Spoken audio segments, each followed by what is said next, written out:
Evening, folks. If we can get settled in, that'd be great. And the microphones.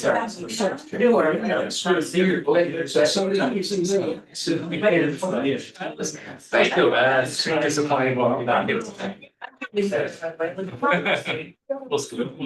Okay, I'm gonna get us started if we can, because we have a lot on the agenda as usual. There are copies of the agenda out on the table. Hopefully, everybody has had a chance to sign the attendee board. That would be great. If you can give us your email too, then we will get mailings out to you as well. So if you could be sure you have a copy.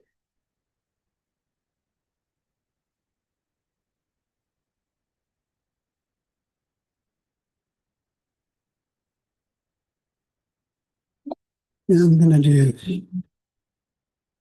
that. And then I'm going to do this.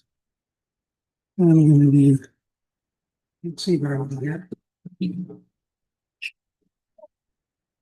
And I'm going to go down.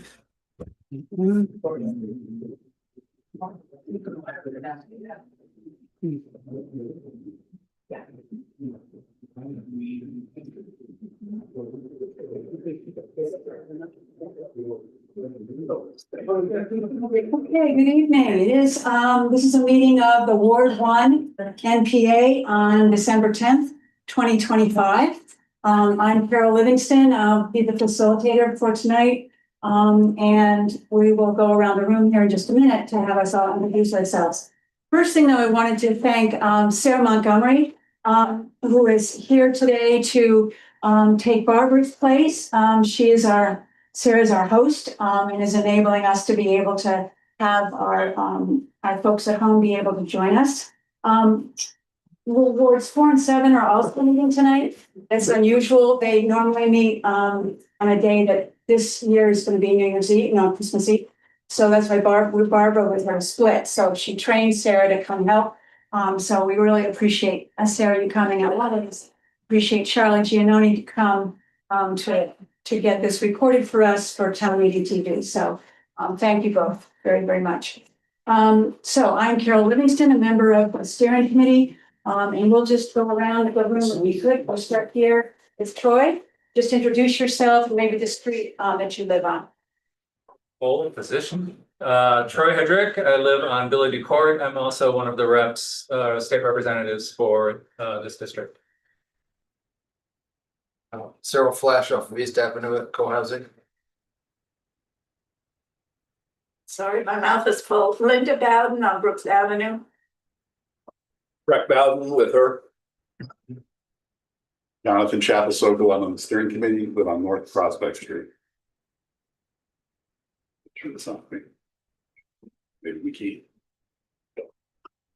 Hi, I'm Amy Malinowski. I'm on South Williams. I just barely am in Ward 8. Paul Fleckenstein, Crowley Street.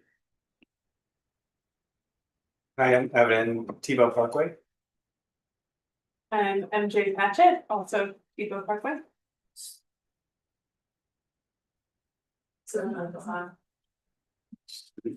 Speaker again. Barry Golden of Clarko Court, which is the old. Yeah, the all around North Prospects. Peter Witkowski, East Avenue, Burlington, full housing. That's good. North Prospect. So North Prospect. Aaron Malone and just that. Henry Street. Julie Springer, Wilson Street. Richard Hilliard, High Grove Court. Tom Darenthal, Nash Place. Sharon Busher, East Avenue. Sam Bodie, Colonial Square, and I'm on the steering committee. Great. And we're also welcoming Ali Schachter, one of our city councilors. The Holbeck Road. Sorry, you guys. Hi, I'm Chuck Arnold, my first meeting. Welcome. Yeah. Bob Dutman, North William Street, and also on the steering committee. Ali Schachter, East District City Councilor. Ian Keene from Riverside Avenue. Well, welcome to all of you. Thank you for being here. Let me go through the agenda just briefly, and then if there are folks who have announcements, we might do that quickly before we head to speak out. So once again, we've gotten delicious food. Rob was our courier from Namaste Kitchen Express, which is on Riverside Avenue. So we've had introductions. We'll do announcements here in just a minute. And then we have an opportunity for speak out. This is a chance for people to let us know, let neighbors know about concerns that they have about events or issues that are happening in the neighborhood or in the city. And then we have a city council update from Ally. Carter may or may not join us. He's at the Progressive Caucus, which is scheduled the same night as tonight. So Ally is going to do double duty for us, which we really appreciate, Ally. Then we have our monthly Burlington School Commission update from Matt Price and Gary Golden. And then our two featured presentations. The first is with our state legislators, Troy Hedrick, who has already introduced himself, and Brian Chena, who's also at the Progressive Caucus and hopefully will be joining us. We heard from Martine Gulick, one of our senators, at our last meeting. We've not heard back from our invitation to Phil Baruth. And then Tanya Vayosky was not able to join us tonight. So we have Troy and Brian. So questions that you have, concerns that you would like Troy to bring back, and Brian to bring back. This is hopefully an exchange conversation. And then finally, we have a presentation by the Vermont Coalition for Palestinian Liberation, and there'll be a slide presentation. If we could just bump up, would you mind, Sarah, to that second page? We always just sort of go through our participation guidelines that we came up with and approved in September. So Ward 1 NPA is sustained by community involvement and encourages engagement at our monthly meetings per the following guidelines. We're collectively responsible for following the NPA meeting agenda as closely as possible regarding both presentation and discussion topics and time. Participants at the NPA will act in a positive, courteous manner that respects all of those present, both participants and presenters and guests, and their differing opinions, experiences, and perspectives. Any attendee requesting to speak who has not yet spoken at a meeting will be called on before others who've already had a chance to speak. Priority is given to Ward 1 residents. Whenever speaking, please be sure to project your voice and use the provided microphone. Know that the microphones, to some degree, with our speaker are allowing us to hear one another, but they also allow our online folks to hear us, be able to participate. And finally, if the facilitator feels the need to redirect activity in the room based on these guidelines, the facilitator will do so per point number 1 above. Welcome.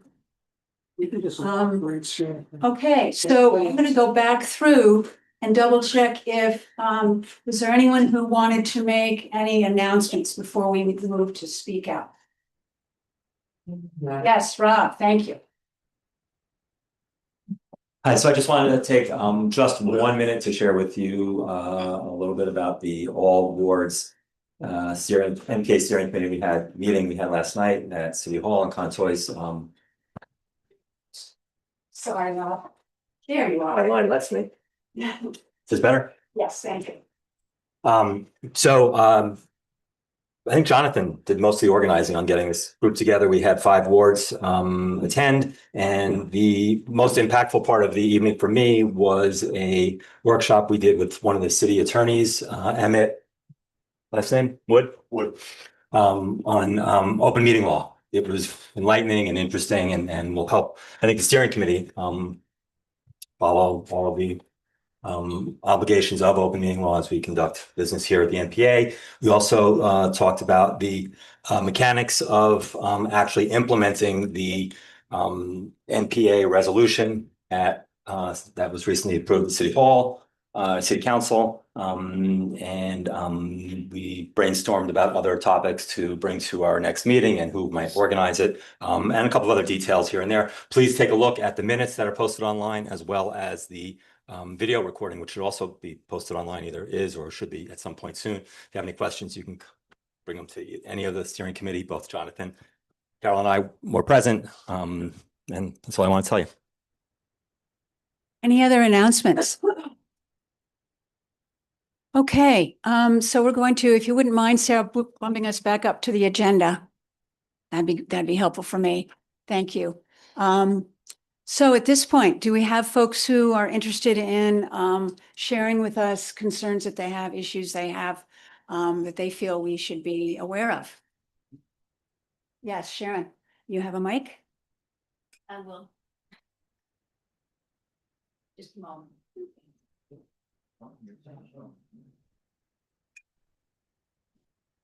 Hi, this is something that I'd like the steering committee to consider. I've been looking at other agendas from other NPAs, and they're not structured the same way ours are structured, and that's fine. But I feel that sometimes our structure, what? See, you can't see the camera, so the camera can't see. I can't. If you can't see the camera, they can't see you. So if you could just come over. I don't know if standing up helps that much. Behind the post. I'm behind the post now. Okay, is that better, Charlie? Yes. thank you. Okay, all right. Okay. Anyways, I was looking at other NPA's agendas, and I'm wondering if the steering committee would be willing to have a session or a little segment in January or sometime relatively soon, talking about and involving the counselors and the school board members about maybe not having more of a focal point to one or two key items that are current that we can have more in-depth conversations about. I see that other NPAs don't have reports every month from the city council. Ally, I appreciate your reports, but I also read them on your front porch posts. So, but I'm not trying to diminish the importance of the school board members or the counselors. We're lucky because they come to our meeting.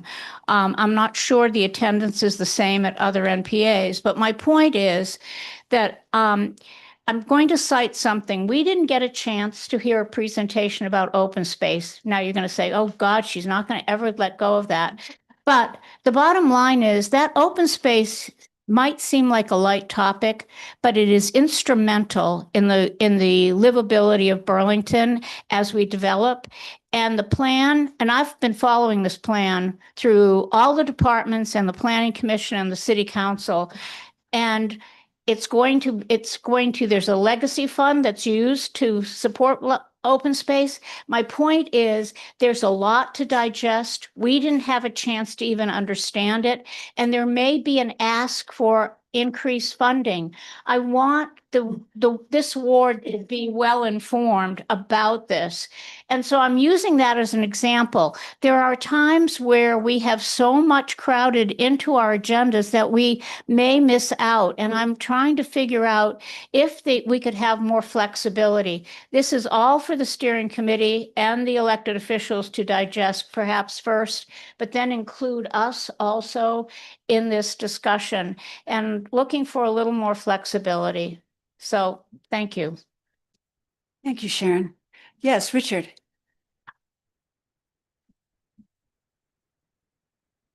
By way of a welcome to Josie and Erin, I'd just like to thank them as they were almost in our ward before, and now they really are. And they organized the Momo's turkey trot. How many trots were there, Josie?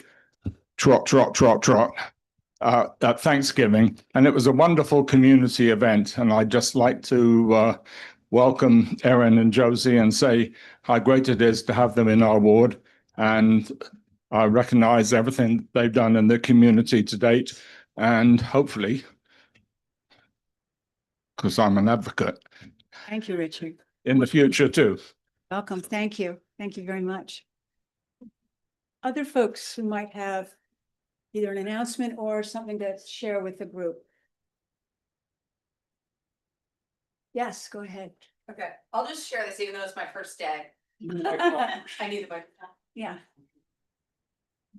Hi, I also own and operate Momo's Market and have lived in Ward 2 for 11 years before moving up the hill to Henry Street. But I just wanted to let everyone know this is a shout out to the City of Burlington Economic Development team.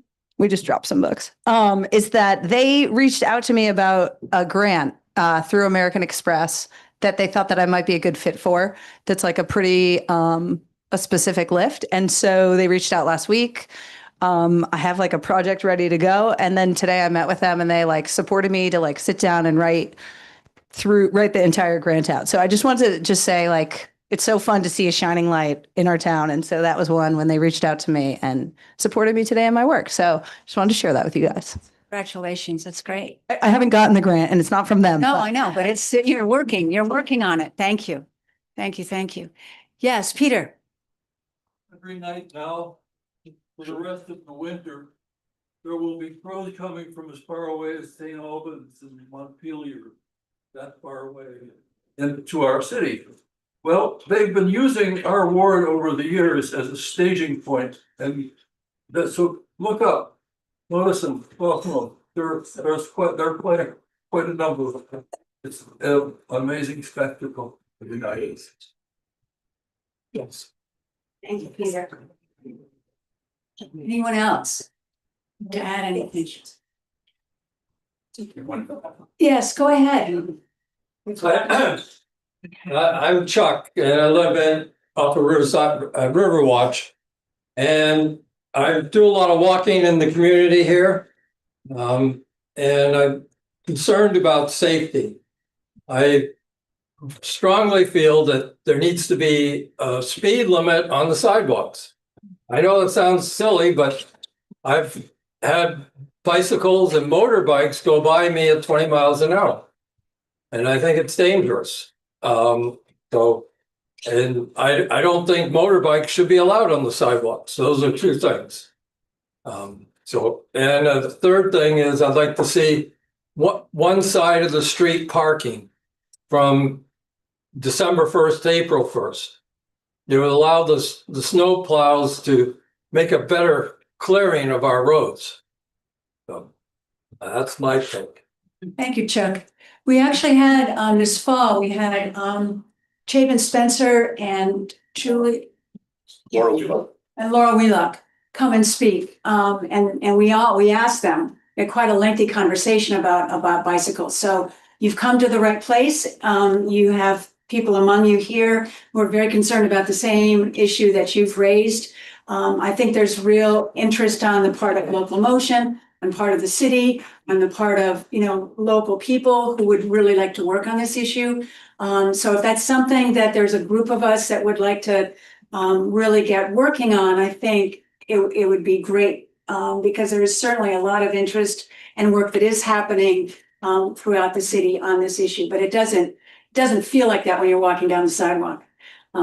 So please know that. And then if you're interested, we can figure out ways to get organized. Great. Yes, Charlie. So to make sure that amplifies, you might need to keep it a little closer. Okay, thank you. Other folks? Yes, Jonathan. I just want to make one comment. I think when Laura and Chapin were here, they said that they were talking about a speed limit on the sidewalks, but you won't like their answer. And I don't think anybody, because it's way too fast. At least 5, which is pretty fast if you're walking at 3. So I can't remember what it was, but the suggestion was that it could be lower than that. At pedestrian pace, but that's something we should continue to work on because this stuff happens before you know it. I also do want to address what you said, Sharon, because we're not city council and we don't just have to listen. We can converse about it. We have worked in the past year to try to cut down on what we fill up the agendas with. And at this stage, we're at a place where we think we can do 2 presentations. So we've kind of been booking an hour for 2 different presentations as tonight. Up to now, we have felt pretty strongly about having city councilors and school commissioners have time at the table. And it's, and this is my editorial comment, going to other NPA meetings where they are not on an agenda and they're not even invited. I feel like there's an incredibly lost opportunity. That it feels like part of what we're doing here is to make sure that our city councilors hear what people have to say. This is really what we're, this is why we're here. So the steering committee has made that decision. That doesn't mean that we won't revisit it. We also should think more about the one item agenda rather than the 2-item agenda. And we were going to have President Trump here in January. That was going to be a 1-item agenda. We were going to give her all the time she needed. She can't make it. So, but that's kind of the way we've been doing it. We would absolutely welcome everybody popping any of us a note suggesting what you want to see, what you want to hear about on the agendas, because when in the vacuum, we make this stuff up, but we would be very happy to have suggestions come to us as to what it should be. And if the suggestion is, spend an hour on this, get these people, that's we do it, right? I'm looking at. We do our best. We do our best. Thank you. That'd be great. And it is one of the things we talked about at the All Wards last night is that the resolution that Jonathan and Carter spearheaded that was passed unanimously by the city council about clarifying the relationship between the NPAs and city council. A lot of what we talked about last night is the opportunity that we have as NPAs singularly or as a combination to really feel some power, feel some influence, have an impact.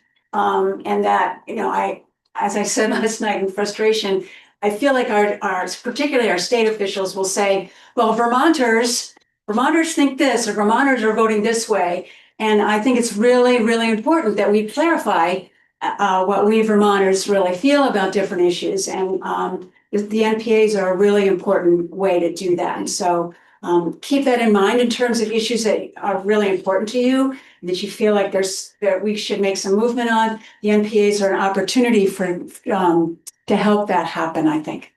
Yes, Tom. Yeah, just a comment with regard to city councilors coming regularly to this meeting.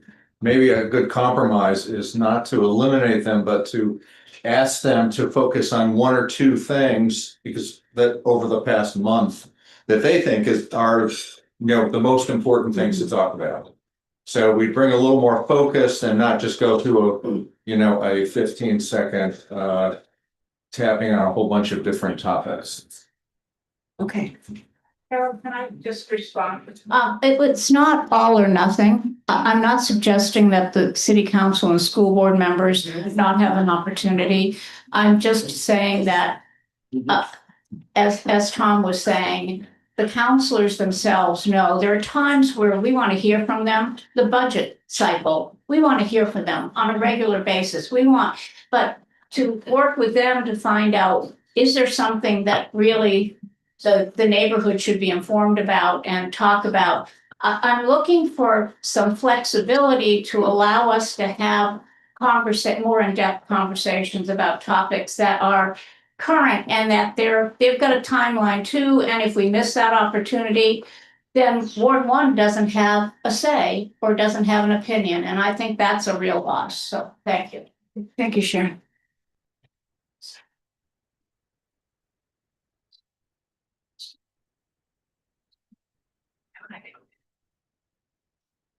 Okay, anything else? Any other announcements? Great, thank you. Thank you guys so much. Okay, Ally, your time is precious. We appreciate you being here. Take your time. You have 20 minutes, my darling. 20 minutes. I know, actually 30, I think, is we have. Figure out what you want. Okay.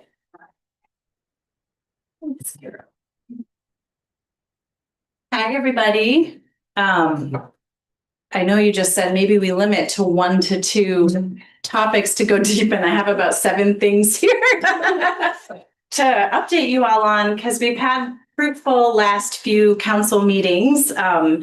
And so I just wanted to maybe I'll just kind of rattle a few things off, and then anything we want to go a little deeper on, I'm happy to allow you all to drive how we spend the next whatever minutes left we have. So the first is that Phil Lewis, our new director of the Parks Department, is officially on the job as of November 25th.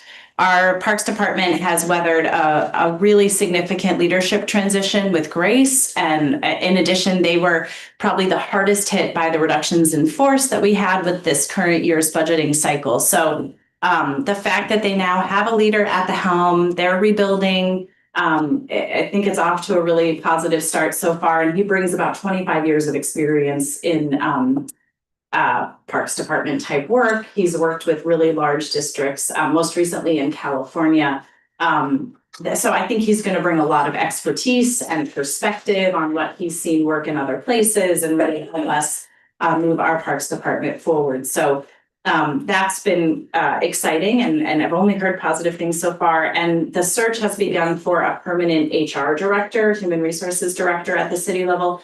And I believe that once that position is permanently filled, all of our department heads are permanent, which we haven't had for a while. So that'll be happening throughout December and into January. So that was one thing. I also wanted to share that we recently passed a resolution around college and university dormitories. I think the last time we were here, we talked about how that was in the works. So that passed, I believe, unanimously, really exploring how we hold our most obviously Champlain College and UVM, the two colleges and universities in our city, how we hold them accountable to our minimum housing standards. There's been a sort of honor system certification for the past, decades, I think. And there's been a lot of sort of, it's time to revisit that. So our ordinance committee is taking up sort of how do we work with our flagship academic institutions in our city to ensure safe, high quality housing for students. And so that was one resolution we moved forward. I'm happy to talk more about that. We also passed a resolution recently. The state had recently updated their laws to include unlawful entry into vehicles as being a violation. I think it used to be like if things were stolen or taken. But because this has been such an issue, I think for many of us, I've experienced this personally here in Burlington, and I would imagine many of us have. We have now put it on our city books. It's in the ordinance committee that unlawful entry into a vehicle would be a violation of a city ordinance as well. So we'll be able to enforce that here in the city. Obviously, it's not the easiest to enforce, but I think a lot of folks have motion lights and ring cameras and things like that. And with this new City Circle initiative, that's a partnership between the city attorney's office and the Community Justice Center, we have a lot of really interesting restorative practices now to be able to use to sort of work through some of those instances. So it felt like a good moment to put that on our books as well. And really, we were out of compliance with state law, so it wasn't, this brought us into it's sort of in alignment with what's happening at the state level. So that passed. We also, at our most recent meeting, passed an updated contract with the Howard Center. So they operate our street outreach program. We significantly increased our investment in that program this year, up from about $75,000 to about $250,000. And we know Howard Center, I'm sure you've seen it in the news, has been experiencing a lot of financial challenges and strains on their services. And we were happy to be able to increase our investment there. So we formalized that contract, and it includes some more consistent reporting from the Howard Center to the council and our public safety committee. So I'm hopeful that it'll encourage us to all be sort of watching carefully what's happening from sort of a public safety and community well-being standpoint, have some more data and be a bit more collaborative and have more back and forth in how we work together. There's also two surveys that are live that I think both close on December 15th. One is for the Overdose Prevention Center. I put some flyers with QR codes by the front table when you sign in. And then also there's a survey around what you would like to see in a new police chief. So all of them are available online. They've definitely gone out over Front Porch Forum. The OPC survey is, there's a QR code on the table, but I encourage you to have your voice heard and take advantage of doing that. We also, I'm just rattling and then I'm happy to take questions. Approved a contract at our most recent city council meeting last week with the Vermonters for Criminal Justice Reform. That's BCJR, which is the subcontractor providing the services for what will eventually become our overdose prevention center. So that was a big step in sort of moving closer to the implementation phase of the OPC, in that we now have a formal contract for the planning phase. This is work they've been doing since July 1. But the state took a while to get their contract to the city, and so we were able to execute the contract with them. This is still just sort of planning and capacity building. There will be the actual sort of programmatic providing of the services is yet to come in phase 2. And the last thing I was going to share is that we finalized our legislative priorities, and it's nice to have Representative Hedrick in the room and hopefully Chena soon. But we are bringing forward 4 top priorities for the upcoming legislative session, with a whole long list of additional things that we'll be watching and supporting. So I just wanted to share where those landed. So one is really working to protect and expand all of our emergency, transitional, and permanent supported housing here in the city. And really working to provide not just shelter support, but wraparound services. So we're going to be closely watching sort of what's happening as I think it's fair to call it a homelessness crisis that we have here in the city. And so we'll be closely watching and supporting efforts at the state level to help us address that. State funding for critical water infrastructure. So as you all know, we passed a significant bond at the last town meeting day to overhaul our wastewater and water treatment systems. That is us taking on a tremendous amount of resources and responsibility for something that really benefits the entire Lake Champlain Basin. So we're hopeful there's some state dollars available to help support that, which will lessen the burden on us Burlington renters and property taxpayers when it comes time to be taking out those bonds and incurring that debt. And hopefully that'll help us save on the cost of those projects. As something that's come up in this meeting, which it really inspired, I think, a rich conversation at the council level of the value of hearing from you all at NPAs is there has been conversation about license plate reader technology to help with traffic violations. I know this has come up multiple times here. So we're going to be watching that legislation, and that'll be one of our top 4 priorities to see if we can help move that forward. Sounds like there's a lot of interest across the entire state to find ways to more objectively enforce traffic violations. And we said explicitly with a very clear mandate to privacy. And so we'll only be supporting this if we can understand how the data is used. But assuming that we're comfortable with how we think it will be used, I think this could be really beneficial for helping us solve some of the traffic challenges we have here. And I know we've talked about this. And then there's 5 city charter changes that are currently pending within the legislature that we'll be watching closely and advocating for. So I'm going to stop there. That was a lot to throw at you, but we've been doing city business. We've had a rich few meetings, and I'm happy to take any questions. Good. Just having our new arrivals have a comfortable seat. Welcome, something. Welcome to you.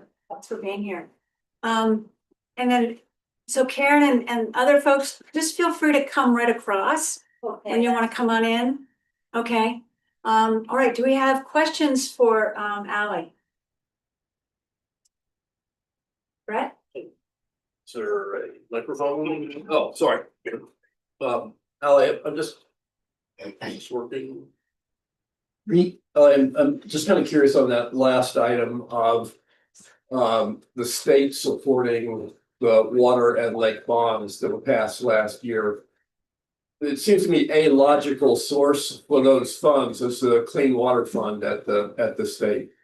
I'm just kind of curious if the city is looking at that, and just a sense, not that I've heard this anywhere, but I am just wondering, is there feeling that Burlington is the big dog in the state and draws most of the funding from the state, and so the Clean Water Fund is for other places and then we have to go it on our own? Is there any sense of that happening? This is a great question. It's more in the weeds than I feel confident responding to right now, but I'm wondering if Troy, if you have anything to add.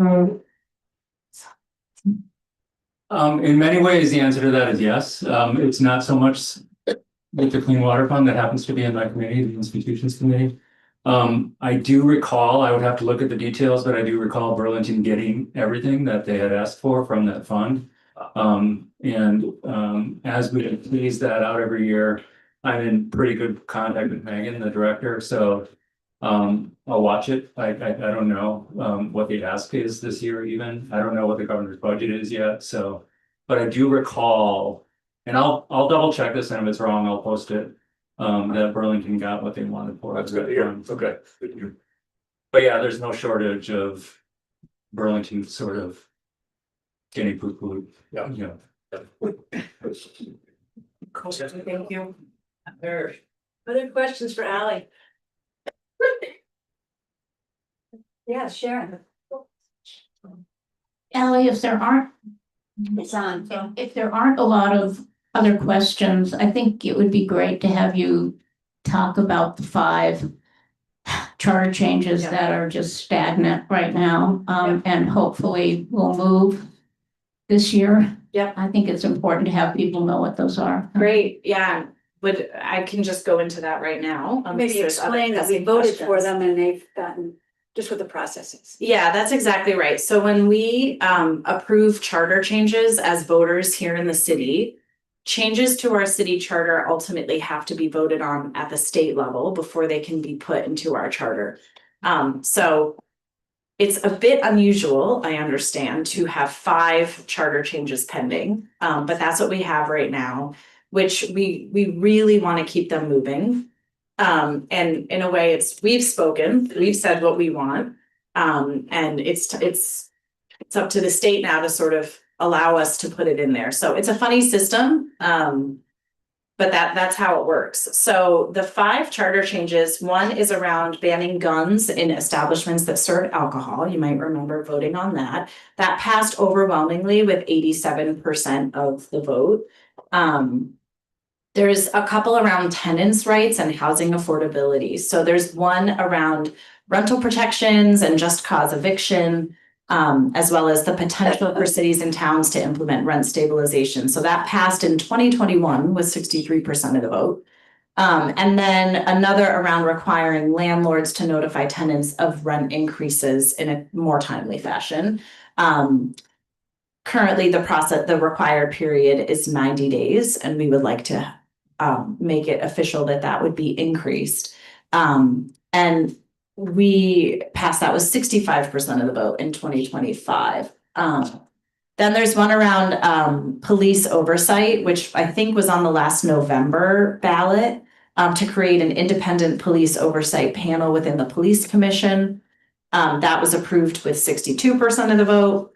And then the last one is our authority to make changes to our ward and council district boundaries. So right now, when we want to change up where our ward maps are, we actually have to get state level approval to change our boundaries. And we're trying to propose a change that would allow us to not have to send those proposals to the Vermont legislature. So boundary changes could be made once every 5 years without needing to go to get approved at the state level. That passed with about 69% of the vote. So these all 5 of these have been sitting there for a while, some longer than others.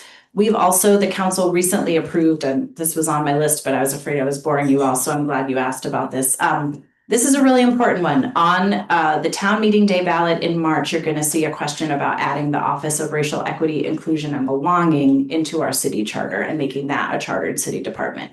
So the council has approved the question going on the ballot, and there will be a bunch of community engagement and a lot more dialogue around that leading up to town meeting day. So we're anticipating at least one more charter change being sent to the legislature, assuming that passes, of course.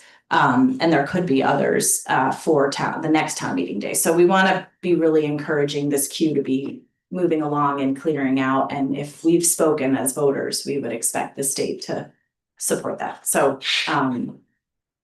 yeah. Yes. Can you explain why we have something in 2021 that hasn't been dealt with yet? I wish I had an answer to that.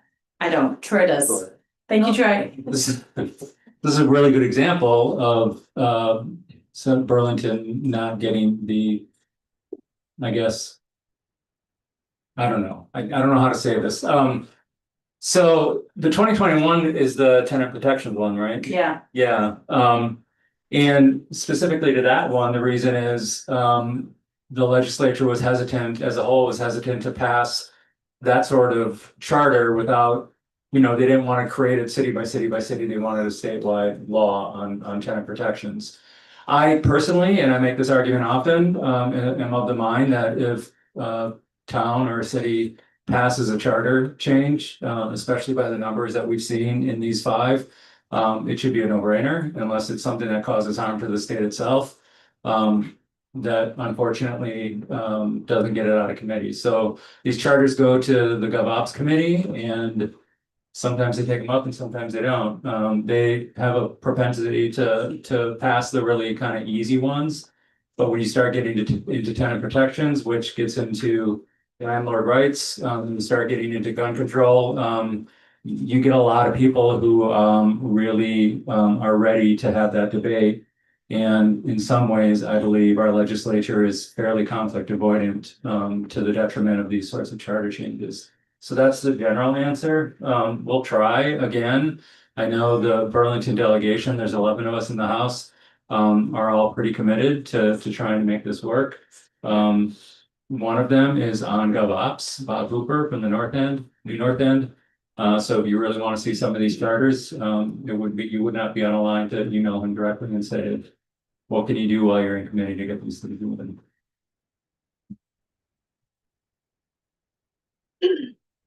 Other questions for Ally or comments?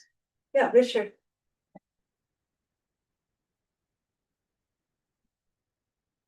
I wonder what the motivation was for the change to the ward redistricting, because I was involved in that last time and it carried absolutely no integrity whatsoever. Are you saying that you feel like additional approval is helpful, or? I don't know. I don't have the answer. but there was a directive to those of us who represented all wards throughout the city of secure public engagement and etc. etc. And probably the first, second, and third items of that the public wanted were completely ignored.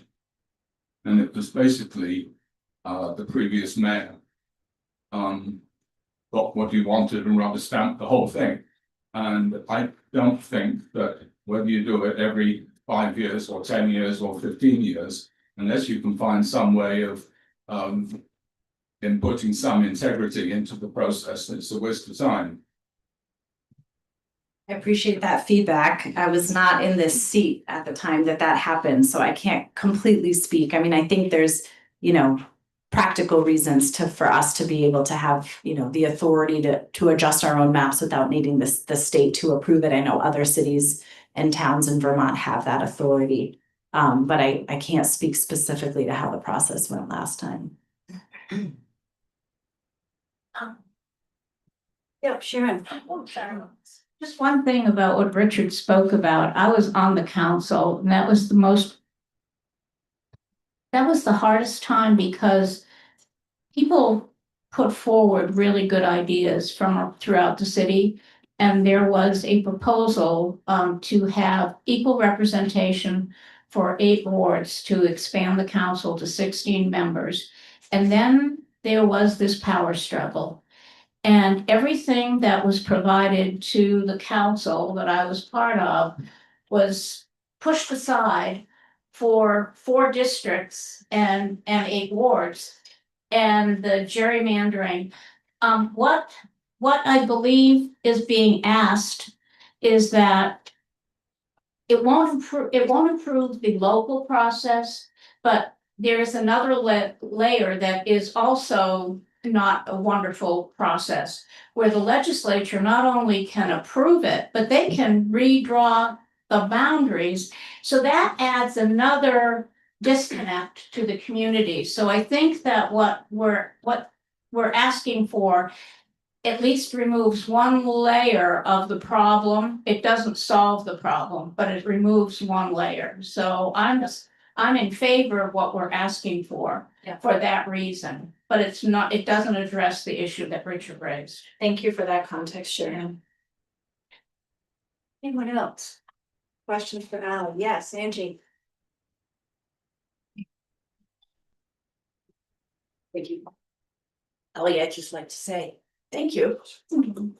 I think you speak very clearly, and I've come to understand better in the past few months the challenges that many counselors face on the city council from I don't know, crabby residents who don't feel like their issues are being appropriately discussed or whatever it is. But so there is background to how you have to deal with that every day. And you come here monthly and give a clear report of what you're doing and answers many questions. And then we go home and have to face that. I'm really sorry there are such people in Burlington. And I really appreciate your work. Cranky days happen. And I'm always here to listen. Thanks, Angie. What else? Questions or comments? Yes, Jonathan. If nobody else has anything. Nice. Thank you. I have two, but they're really quick. Well, one of them is quick. Does what you said earlier, does that mean that a city assessor has been hired? Oh, that's a really good question. No.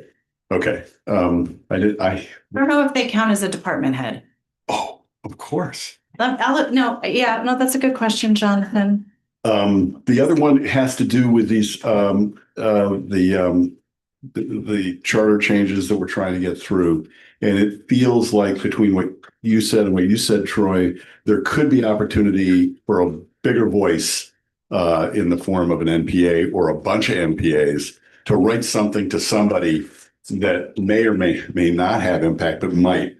And I'm wondering whether this won't this won't be tonight, and it probably wouldn't be in January, but maybe we can start to put something together. If there are specific of the charter changes that we think we might be able to influence, that our voice might be able to influence, maybe we could talk about that, and we could try to focus the NPA as a whole or all NPAs to write letters to whomever it is that might move some of this forward. I suspect the tenants protection stuff would be broadly interesting across the city. Well, there's now 5 cities that have passed similar charters in the state, and they're all kind of at a standstill. So that may be a focus, but maybe we could, maybe I ask if we could talk about this a little bit, or some people in this room could talk to some of you, and maybe we can put something together we could get citywide NPAs to go and advocate for. Yeah, I think, and Troy, correct me if I don't have this process correct, but I think there's a couple layers to it. One is, which ones do we want to have GovOps or wherever they sit sort of take up? And how do we ensure that there's adequate, if we're going to have them, ask them to take a vote on it, how do we ensure that there's adequate support for them to pass out of GovOps? Because if they don't vote it out with support, then it's gone forever. So I think there's like that. That's not. Is that, but you correct me if I'm wrong. From session to session, the charters are there until. Do they, can they be voted down and then be gone, or they would just be put off till the future? That question I don't know, but I do know that if it's not taken up this session, the charter will, that's why it's been there since 2021. That's right. Most bills die at the end of the second year. That's a good question, though. If it doesn't pass, then, I think there's an example, I think it was the tenant one, where it was vetoed and then we approved it again. As a city. So I feel like there's a little bit of a dance of like, it will carry forward, but also like, if there isn't adequate support, does that sort of jeopardize it in general? So I think it would be really interesting, Troy, maybe we can talk offline about how yeah. we approach this. Yes, Rob. Just a quick to pick up on what you were saying, just saying, Troy, is there an opportunity to change the rules or law regarding adoption of the charter changes at the state level to say if it's not voted on in 2 years? I mean, that's not, you can always also- introduce legislation, yeah, but that would be a hard task, I think. Yeah, that would be a big hurdle. That could solve a lot of towns' problems. That, yeah. Just put a fuse on it. Else, questions or comments for Ally? Brett. Clarification, I guess, in the specific instance of a charter change where the legislature is saying, well, we'd really rather consider this to be a state level, why not allow the charter change to go through? Because then if there's a state law, we've already done the work and it's there. So why not put that forward? No argument. Yeah. I think something that, just to comment on all of this, because I find this quite interesting, the way the system works here. Like, we're a state of 650,000 people-ish, give or take. And we're smaller as an entire state than like many large cities, right? Or many counties all over the country. And we have no county government really to speak of in the state. So it feels like, I'm guessing the process that we have here is sort of an attempt to have some sort of coordination where like there's some body sort of overseeing what different cities and towns are doing at any given time, that there's some degree of like, we can't just all do every single thing we might want to do if there's there's no coordination between. And we're not really big enough as a state to have a lot of county level coordination across the state. I mean, Chittenden County, certainly, we have some bodies that provide county level coordination in certain areas, and as they do across the state, but we are really by far the biggest county. And I think that this like sort of the way we get sort of things ensnared with the state is a little bit of a product of the fact that we don't have sort of coordinating bodies at more local levels, like at the county level between different municipalities. So it's kind of I find it like an intellectually interesting conundrum that sort of is unique to probably having a small rural state like what we live in. There's not a lot of states, my understanding, in the country where this is the model for like municipal charter changes. Yes, go ahead, Catherine. I just wanted to make a comment. So in the last couple of months, I've been in 2 cities that have had this traffic, what did you call it? Cameras, yeah.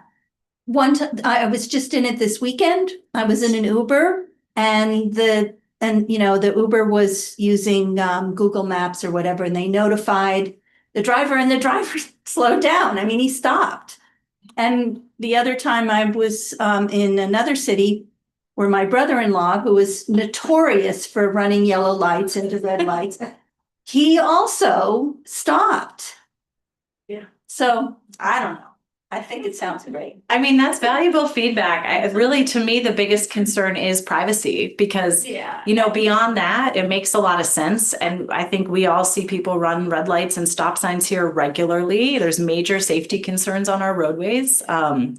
And so if this could be an alternative way to sort of objectively monitor and not have what we've historically had as like the police and other traffic enforcement officers doing it. I think it makes a lot of sense, but it's nice to hear you've seen it work in action. Yeah. Just a quick comment on privacy. I mean, I think that in Burlington, we've given up some privacy having to enter license plate numbers in parking lots. And so I would hope City Council would tread very carefully when they consider privacy issues. I don't understand that. When I park on Cherry Street, I think it's Cherry Street? Garage. The garage, I have to put my plate number in.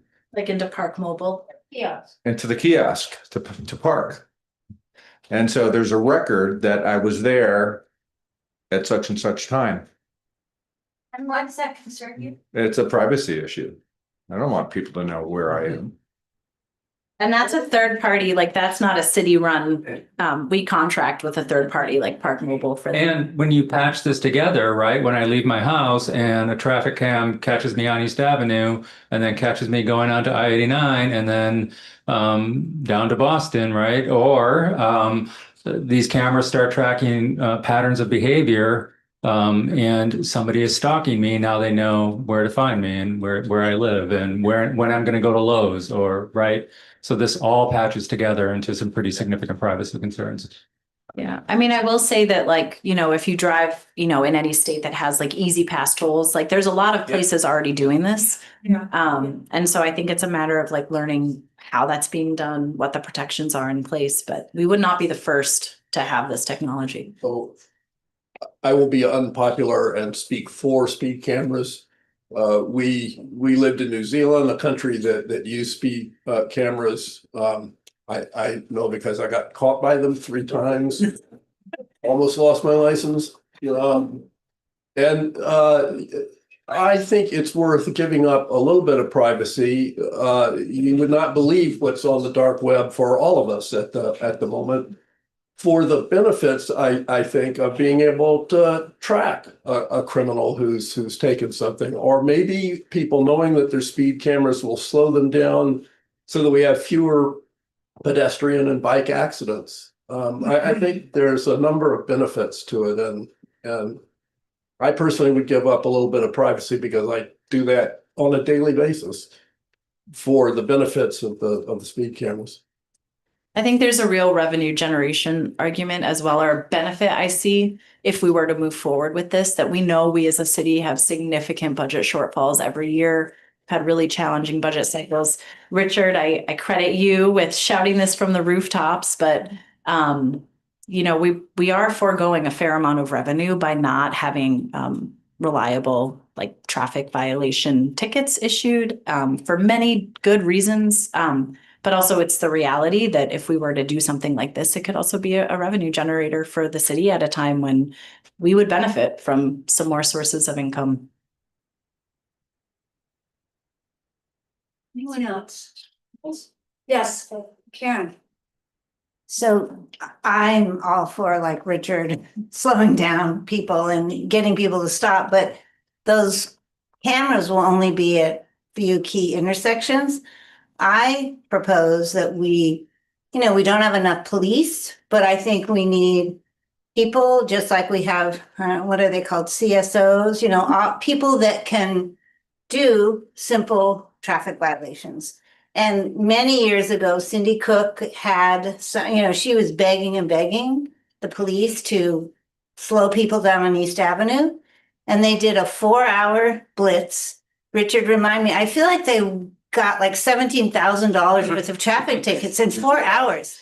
But they never did it again because our police has always been against. Isn't that right, Richard?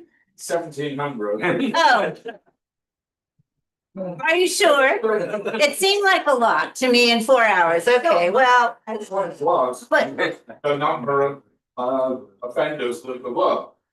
Exactly. And Cindy, she had to fight hard to get that because of the speeding on East Avenue. And, I think we just need to do that a little bit and people will start stopping at stop signs but we need a better way to do it than take our police officers that are, That's right. So that's what I think we need, because those cameras will be expensive and they'll only be like probably on the belt line. They won't be. That's right. Everywhere. Yeah. So that's my. Thanks, Karen. Anybody else? That one. Conversation. Thank you, folks, very, very much. I think we filled 30 minutes. Yeah, it's not out. Hey, well, thank you very much. Okay, our school board commissioners, Matt Price and Gary Golden. You're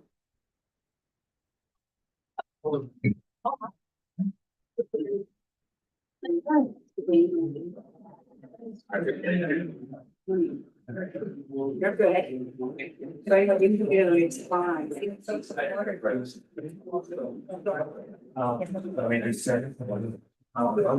Yeah, I have a terrible.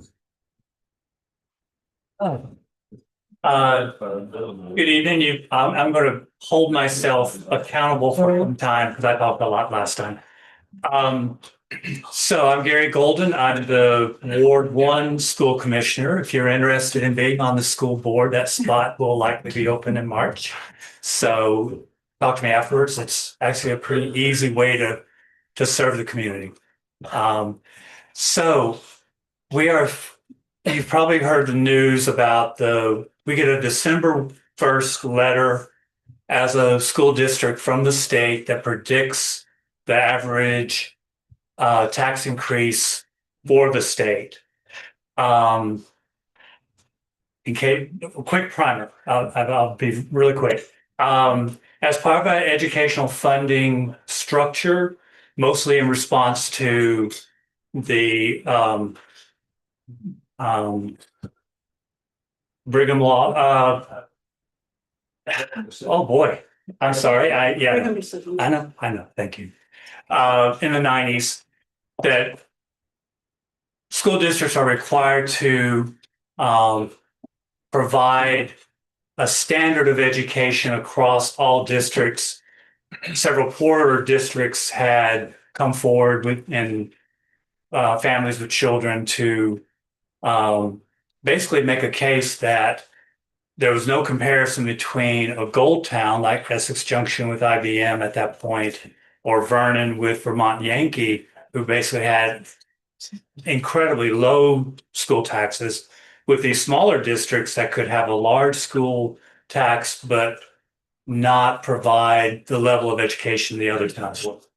So because that, we now have an education fund that's funded by all of our local tax dollars that are sent in. There's some meals and tax, the lottery, Vermont lottery profits all fund that. That fund has been whittled away for many things, either legislatively with the Lunch for All program that was passed a couple of years back, other laws. And last year, a pretty huge pay down in taxes pushed by the governor passed, but now that bill has come due this year. So that's sort of the structure that's happening.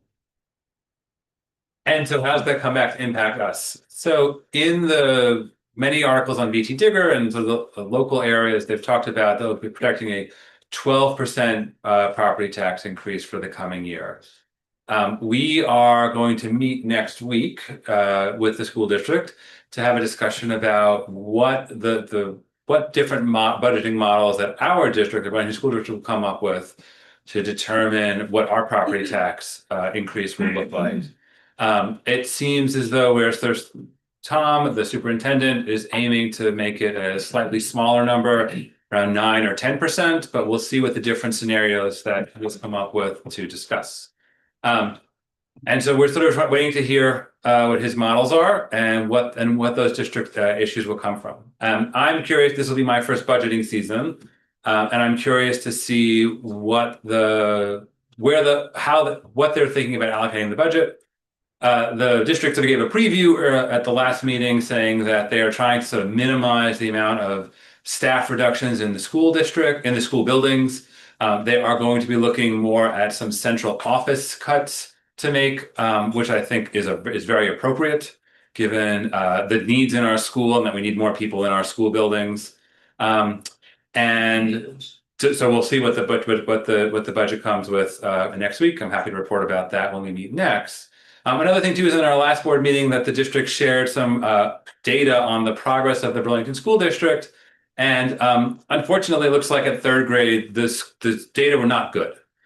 We had a substantial drop in reading scores. We had a substantial drop in math scores at the third grade. And the third grade is a really critical age range in which you want to see kids performing at grade level, because there's some really outstanding work that shows that kids who are at grade level at the third grade, their academic outcomes are pretty good. And if they're not reading at grade level at the third grade, it's a pretty perilous path for them going forward. And it makes me think about some of the changes the district made about 3 years ago that have resulted in some of these that were made through the central office, I should also ask, about the curricular changes that have resulted in some of these changes. And so I will be looking in the budgetary discussion to see how it is that the school district plans to address the fact that we've got third graders, likely second graders and first graders and kindergartners, who will need more assistance for the next decade plus, to make sure that we can get them up to speed academically, and also to see what changes they're going to make so that we can sort of make better curricular choices going forward. And so we'll see what they say.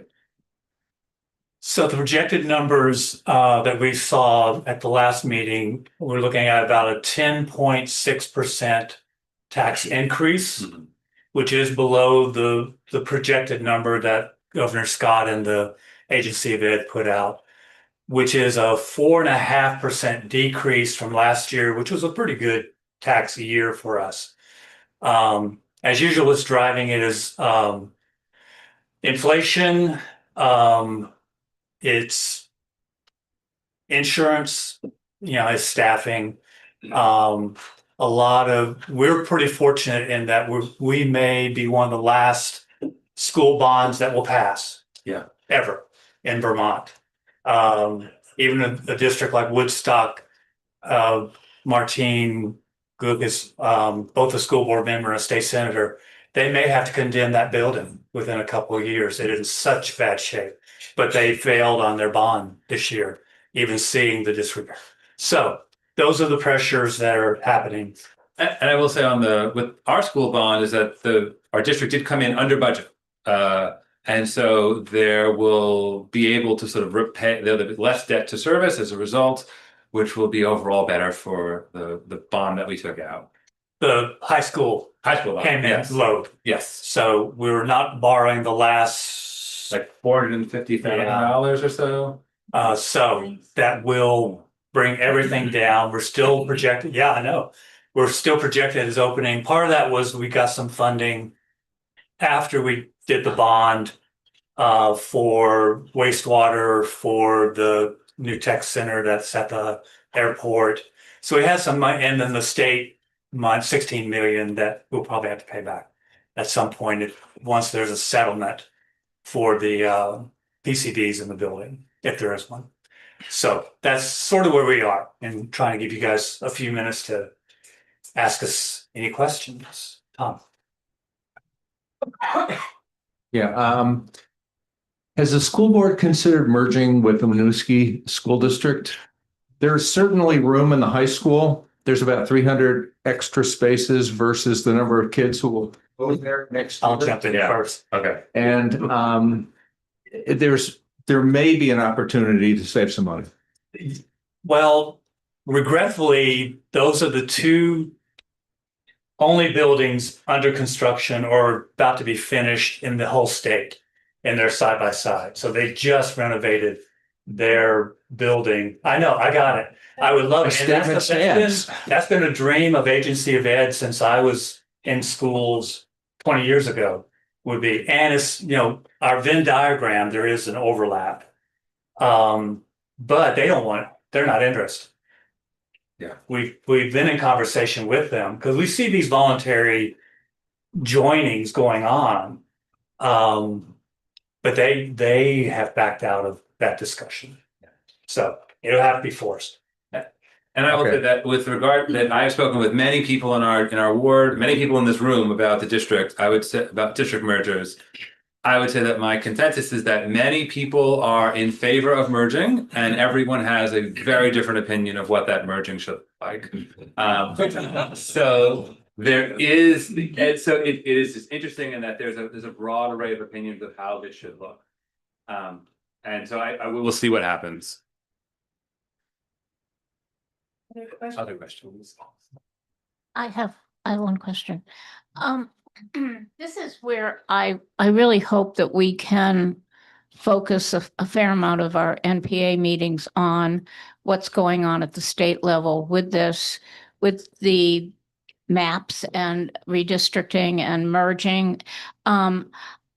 I have heard information that I don't know if it's, you hear so much and you don't know what's true and what isn't true.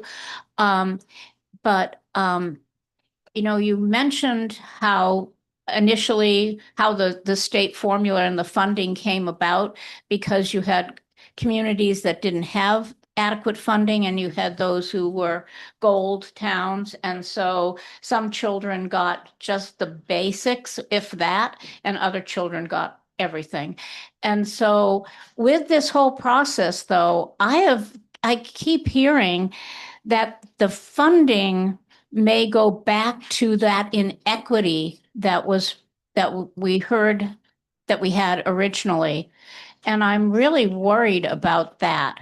And I don't know how our local school commissioners and our school board intersects with that conversation with the state level, but I think that this is something that everybody should care about anywhere in Vermont. But we need the facts. We can't run on our emotions. I need to know what's true and what isn't true. So I'm asking you to hopefully keep us informed. And also our state reps too, to tell what is the outcome, because I keep hearing that the outcome is not better education. The students lose in this process, and that really is a concern to me. Have to, but I think there are two realities that the new legislature will have to face. One is there are no new numbers based on this last law act that was put through. We still don't know. That was not called for in the legislation. We don't know that any of this effort will either save money or increase student outcome. It is very crazy. As I've said, there's been more money spent on the governor's plan than there are savings that came out of the plan. So it's just until you start. No, I'm not going to go there. All right. The other is this election year. The Democratic leadership is committed. They're going to pass something. Yeah. Because they got to look busy. They got to look like they did something. Because every law that's come out educationally in the last 6-10 years, that's been really the driving force. So they would rather pass something bad than, like they did last session, than something good. So I think those are the realities. And the governor's in the driver's seat. That's the other. Sorry, let me take this one. Just coming back to Tom's comment about merger and so forth, without moving students around or necessarily teachers, I thought that one of the important things that came out of the report that Martine's committee put together were these cooperative education service agreements, CESAs or whatever it was, so that there was a sharing of resources that might lower costs for everyone. Is there still an opportunity for that for us? I think there's still an opportunity for that, but I think the way that the legislature and the governor are talking, that would be a addition to a consolidation of districts in the way that they're thinking. So yes, but no. Yes. So yeah. So there may be some sharing services as agreements as part of that, but it might also be amongst larger districts that are consolidated in a way. Regretfully, the governor and Secretary Saunders have already come out against voluntary. They feel like the law that they've kind of they've really pushed through Senator Beck was what they wanted. So that is just a whole messy process. If you look at other states that have the voluntary model, New York sort of has that. The larger BOCES, that's the board operated. Okay. So we have it in the form of the tech centers because they serve a large area. So we have 2 tech centers in Chittenden County. They serve out into Franklin County, down into Addison, over into Washington. It's a cooperation of all the schools and all the districts. They pay per student. And that's the model that New York sort of has. They provide special ed on these BOCES model. They provide well, all specialized services, they do instruction, professional development for teachers. That's the model that Martine is trying to push. And that's where we could join easily with Winooski. We should do a parallel schedule and broadcast German, Latin, AP courses. We should be sharing all those things electronically. We were doing this in the 2000s. I remember taking students to the room at Harwood where that was broadcast. That died when the office that sponsored it on the state level died. So why aren't we doing that? I have well, part of it is schedule, getting schools to cooperate. They think they have the best schedule possible. Yeah. The next district has their best schedule possible. And there's no, you may be talking trimester, 2-semester systems, so anyway, yes, we should be, and we should have, okay, we'll go there. We should, and hopefully that will come out of it. So I'm Well, gonna have to. Did you want to do resolution conversation? Sure, yeah. So along with your agendas, there is a letter that we put together, but as a result of our conversation at the last meeting, we put together a letter as a proposed thing we could send as an NPA to education leadership. So starting at the school commission, the superintendent's office, but also to Senator Baruth, Representative Krowinski, and then up to Commissioner Saunders and the governor, just stating kind of a collective wish to attend to the work of the task force, that the task force came up with some pretty good ideas. We think that they shouldn't just be ignored. So it was published in Front Porch Forum. You have a copy of it here. We at our all wards meeting with Emma Wood yesterday, we learned that without warning a vote, we can't take a vote. We could do a straw poll, but we couldn't actually take action without it being warned. And since we didn't warn any action for this meeting, we will not take action at this meeting. But if this is something, what I think would be great is if people could take a look at this. If it's something of interest, we bring it back in January, and actually we could warn it in January. And then as the collective voice, we also presented it at the all wards meeting, and there may be other wards that might also like to sign on to something like this. And of course, those wards would have to vote on their own about it. But if there's any chance that we have a voice, it's amplified if many of us speak rather than just, a bunch of letters. So really in a nutshell, it's just a letter of support for the work of the task force. And it's essentially what Martine outlined last month. It's essentially just an echo of what Martine outlined last month. Thank you both very, very much. Thank you. So, Brian, thank you for running on your meeting. Thanks for being here. And Troy and Hedrick.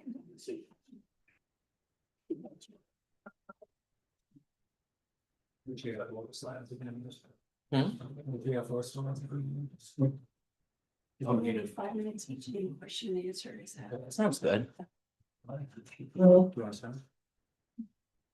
I'm going to talk about my opioid policy. I was going to do a little bit. You want to do a spring out? Yes, I think you should start with that.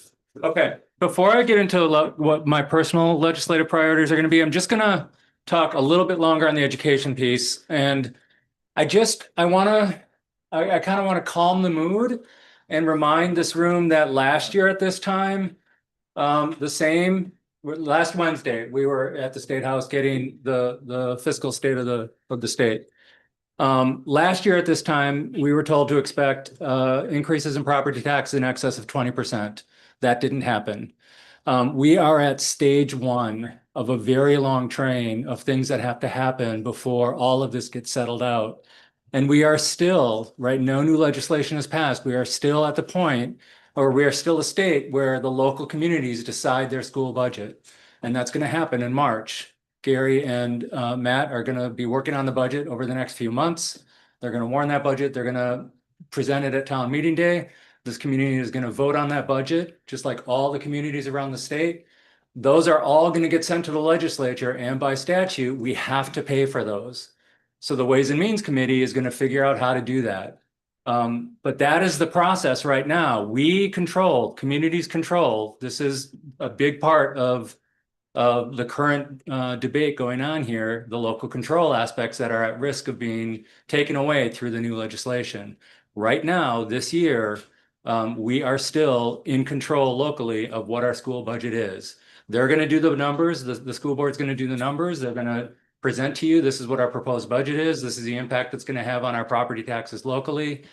All of those are going to come to the state, and we're going to have to figure out how to pay for it by statute. I can say I know that some of the folks on Ways and Means are looking at more progressive ways to fund those budgets when they come in through a wealth tax, through a second home tax. That's already in there. There are a lot of things that are going to impact this process before we ultimately know what our property taxes are going to be. Last year, we spent $120 million to buy down the property tax. So that 12% the sticker shock is a really convenient way for the governor to say, I can fix that. Here's my solution so that you don't have a 12% property tax. There are a lot of conversations that are going to happen between now and when that all gets settled in May. So please, let's just stay calm. We are still in control of our own budget, just like all the cities and towns are across, or all the districts are across the state. You want to add to that? No. I actually, all I'll say is that I think it's all going to fall apart. I don't see the governor's plan succeeding because it's already, it's too much at once. When I was on the school board, we learned that if you try to change a big system too fast, it has catastrophic effects, and we had to slow down the changes we were trying to make. And even with us trying to slow down, we had to make a lot of changes, and it had a huge impact.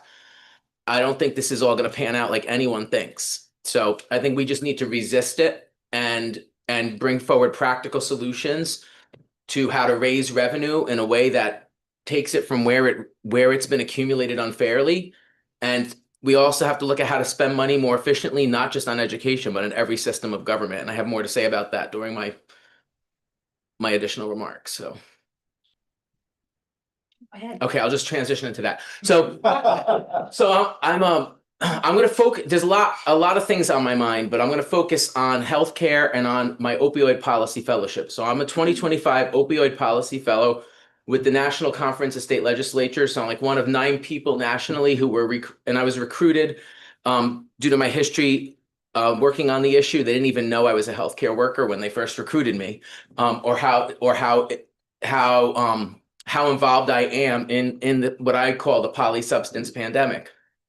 We are at a time in U.S. history where we are seeing record overdoses in every state. And it's not just the United States, it's global. And it's hard to not believe that this is not intentional at this point.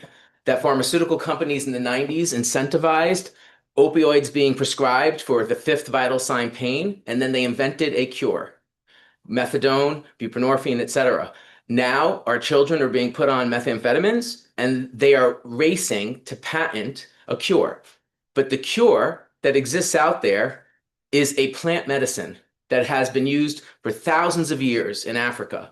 In fact, if you believe in evolution or in genetics, all of our ancestors probably used this medicine at some point in the rainforest of Africa. It's called iboga. And ibogaine, the active substance in iboga, is the only compound humans have found that is evidence-based for curing psychostimulant addiction. It resets the pathways in the human brain in 24 hours for every neurotransmitter. And I had the privilege to go away last weekend for an ibogaine treatment after being traumatized as a healthcare worker and suffering with lifelong depression, anxiety, and issues with addiction throughout my life. I have never felt this good. It not only did it reset my anxiety and depression and trauma symptoms, but my histamine, like my allergic reactions to food, my gut health has changed. Like in 24 hours, I will say that I thought if you feel like you're dying for 24 hours and you hallucinate and you process your trauma at a rapid rate, but it's truly a miracle drug. And these pharmaceutical companies are now racing to try to own it.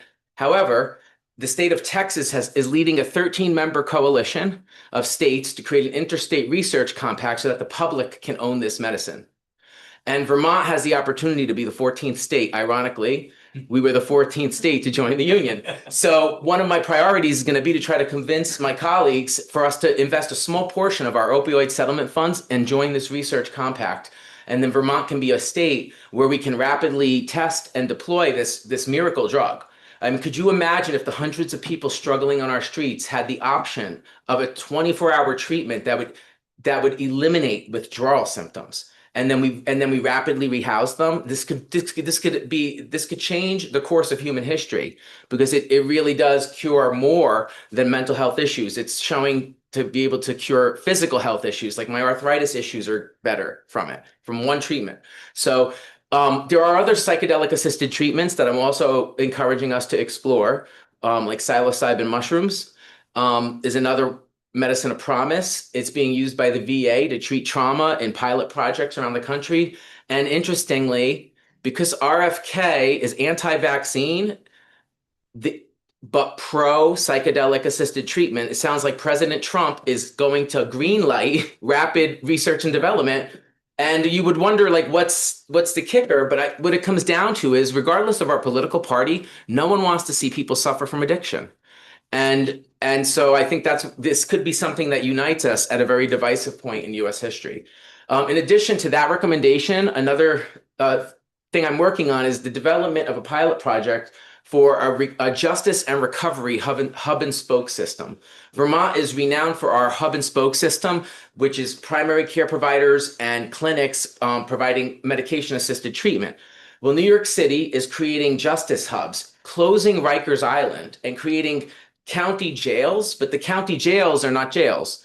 They are dormitories for people who are detained. Currently in Vermont, when a person is detained, they are imprisoned alongside people who are sentenced and in the same conditions without treatment. I'm proposing that we redevelop the block around the Costello Courthouse and create a 200-bed detention dormitory for women and men. It would allow us with 100 beds for men, it would allow us to move the men home from out of state and reinvest the 40-something million every contract cycle to the out-of-state facilities into our own system. And it would be the tallest building in Vermont. And at the top, there would be an observation deck. I'm designing this, and I'll come back with some pictures for you soon. There'd be an observation deck and a recovery tower. And so the idea is that at this moment in history, we would redevelop the land around the courthouse to try a new model of treatment where we celebrate recovery and we build this beacon of hope at the top of it for people to celebrate this moment of history. Not only would it create 200 beds, 100 for women and 100 for men, it would create 80-something, and I keep squeezing in more, units of housing, supportive housing, including a 30-something bed facility for DCF kids age 18 to 26 to get on their feet instead of being dumped to the streets like they are right now. It would create housing for mothers so that when they come out of facilities, they can live there with their children and not be like sent to homelessness with their kids in state custody. It would also, the design would also create a public safety facility for Burlington with a new fire station that would meet our current needs for fire and rescue. And it would create 10 storefronts modeled after the historic buildings that we tore down in that neighborhood so that the streetscape would look like it used to, kind of pieced together differently with the recovery tower rising behind it. And then from that hub, we would have spokes along the transit lines in Chittenden County where we would build recovery housing around the different bus stops. And we would build secure recovery residences instead of prisons along the bus lines for the women who are incarcerated so that we can close CRCF and spread the population out throughout the county in community-based housing that is at the security level needed versus throwing everyone into the maximum security setting with no treatment. So those are the main recommendations of it. And then two other pieces, which I won't get into too much because of time, would be to study the possibility of using land and social and physical infrastructure in Vermont to turn Vermont into a blue zone. And blue zones are places on Earth where people live at a record level to over the age of 100 because of population health improvements. And last but not least, all of this isn't going to matter if we don't have universal health care. And so at this moment where we look at trying to salvage a crumbling healthcare system with failure of insurance companies and failure of the federal government, as it rolls back policies to before the New Deal and cuts our funding, we're going to have to come up with a new way to do things. And so this is our chance. We need to figure out how to create a universal healthcare system in Vermont. So I'll stop there. So my hope is that Troy is going to speak for about 5 minutes, and then we'll have hopefully 5 or 10 minutes for us to be able to ask questions. I am always grateful for Brian's vision and so utterly thankful that we have people to create these visions. I'm going to be the sad trombone right now and talk pragmatically about where we are, because I'm incredibly worried and why we need the vision that Brian presents. I'm incredibly worried about, and I serve on the Corrections and Institutions Committee. I'm incredibly worried about the state of corrections in Vermont, which also includes a for-profit prison in Mississippi housing, as of today, 150 Vermonters. And that's up 30 because we recently shipped 30 folks out. We no longer have a site. It was not approved for a new women's correctional facility. We no longer have a site. It was not approved by Virgins for a facility that would house justice-involved youth. That means the women are going to continue to sit in an overcrowded prison on CRCF right down the road from us. In what any objective viewing of the matter is, it's a horrendous facility. We should not be housing people there. That means children who are justice involved are going to continue to stay in temporary FEMA shelters, FEMA trailers that are beyond their life. They should not. We were going to retire them, and then when we realized we couldn't build a new facility, we turned them into housing youth. So I'm incredibly worried. We are incredibly overcrowded, and because we're not building a new facility, and because we are in an environment, right or wrong, this is pragmatically where we are, both in the legislature and in the community at large, where incarceration is going to continue to be seen as the answer for all the things we don't want to see. All the results of living in a crisis of the unhoused, a crisis of the polysubstance pandemic, right? All of those things are turning into what people view as crime. And more people the pendulum is absolutely swinging to a lock them up mentality, both in society and in the legislature. That is the answer. We are going to continue to be overcrowded in Vermont prisons. And that means we are essentially creating a pipeline into the commodification of warehousing humans, right? The easy example is sending 150 people to a for-profit prison in Mississippi. We also privatized telecommunications. It costs prisoners money and their families money to email somebody. We privatize healthcare in our correctional system. We privatize commissary. So if you want to go get a Twinkie, that costs more than it would for me to go to the corner store. We privatize everything. So my policies right now are the Band-Aids for that system, and how can we improve programmatically in the meantime before we can get to a new system of how we treat people who are justice involved. And there is some traction in my committee about relieving some of those burdens. I know that there's energy around ending our contract with privatization of telecommunications. I know that there's some energy around the commissary question. I can't get them to talk about fair wages for folks that we hire. Right now, we hire people who are incarcerated get paid anywhere from 25 cents an hour to, I think, a top of $1.15 an hour. These are folks who are doing labor that anybody else does in the facility. So a lot of my legislation is going to be trying to put those Band-Aids in place so that until we get to a system that is more humane, that we can at least programmatically apply some fixes. I'm really worried. I see one of three solutions. As incarceration levels continue to go up, we have women literally sleeping on the floor of CRCF right now on what they call sled beds. We are beyond capacity at CRCF, the women's facility. I see one of three things happening. We're either gonna, one, just let them languish in that facility, which is unacceptable to me. Two, we're gonna start, I don't know that this has happened. These are the only three avenues I can foresee. We're gonna start shipping women out of state. Or three, we're gonna ship more and more men out of state and move women to a portion of a building that currently houses men. All of those aren't acceptable to me.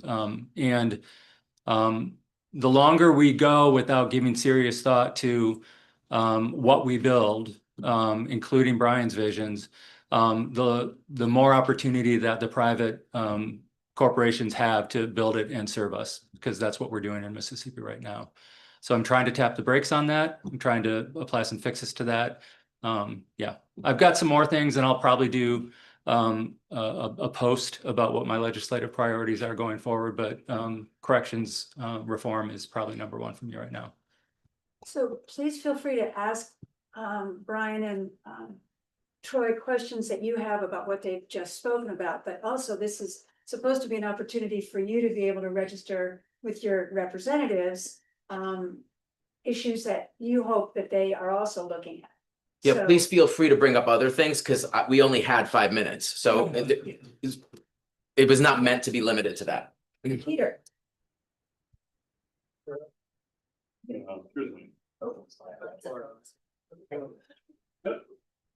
What about eliminating cash bail? That would cut down population by a huge amount. Is that anywhere on the horizon, or is anybody even considering? Seems like a very humane and appropriate thing. Cash bail. There's been a bill every year that I've been in the legislature for that, but the question I think I would have for you is, what's the viability of it? Because every time we introduce these bills, they don't go anywhere, you know? And that's not, the Department of Corrections is the last stop on the train. They have to house who is sent to them. So judiciary is where this bill would lie, right? Right. And I don't see a lot of appetite in that committee for ending cash bail, especially within the political climate of, we are, pragmatically speaking, the energy in that building, the energy that I hear in and around me is, we have to, throw them away and let's not look at them anymore. That's essentially it. I don't think there's going to be an appetite for it, even though there's a group of us fighting for it. But let me just do the numbers here. Right now, we have a total population, this includes the folks in Mississippi, of 1,640 people that are Vermonters that are incarcerated. Female population is 173. Female detainees is 77. These are people who are being incarcerated, to Brian's point, in a jail, right? They're not in a detention facility, they're in a prison, who have not had their due process. And a lot of them are going to be there for longer than what their minimum sentence would be once they get their court date. So 77 of the 173 women right now are detainees. They have not been sentenced. Men, our male population is in-state is 1317. And the male detained population is 466. So 466 plus 77, somebody do the math, that's more than 500 beds. And if we could fix the detainee situation, this is a judiciary bottleneck, right? This is, and that's only going to get worse because the governor just set up a fast track court system here in Chittenden County. Those folks are all going to be detained, all of them. they are being detained right now. I'm watching them being rounded up off the streets just for being homeless, not even being caught with drugs. So this is not going to go away anytime soon. I'm of the belief that we have to find some place to house these people. And if we don't, the private equity corporations that profit off of this are going to continue to house them for us in Mississippi right now. That has changed over the past few years. Questions? I have a question. Yes, go ahead. So. What about ICE detainees? How is that affecting the prison population? And also, a companion question to that is I saw in the news that Illinois has made it illegal for ICE to detain people or something along those lines. And I'm wondering if Vermont is. Do you know the price that we get paid? We get paid for that. Yeah, and it doesn't cover the daily costs. We get paid less by the federal government than it costs Vermont so basically we as taxpayers are subsidizing the federal government and detaining people here. Yeah, the governor doesn't want to change that policy as far as I know. I can tell you that there is energy in my committee. I wrote a blog post on this. If you go to troyhedrick.com and scroll back, you're going to see a blog post where I identify how this was halted. It's a complicated conversation. So we started, myself and 2 or 3 other committee members started a bill, and this was a tripartisan effort. There are folks who are on the far right in my committee who are behind us on this, where we were going to end the process by which the Department of Corrections could house ICE detainees at all. We were just not going to be involved with that anymore.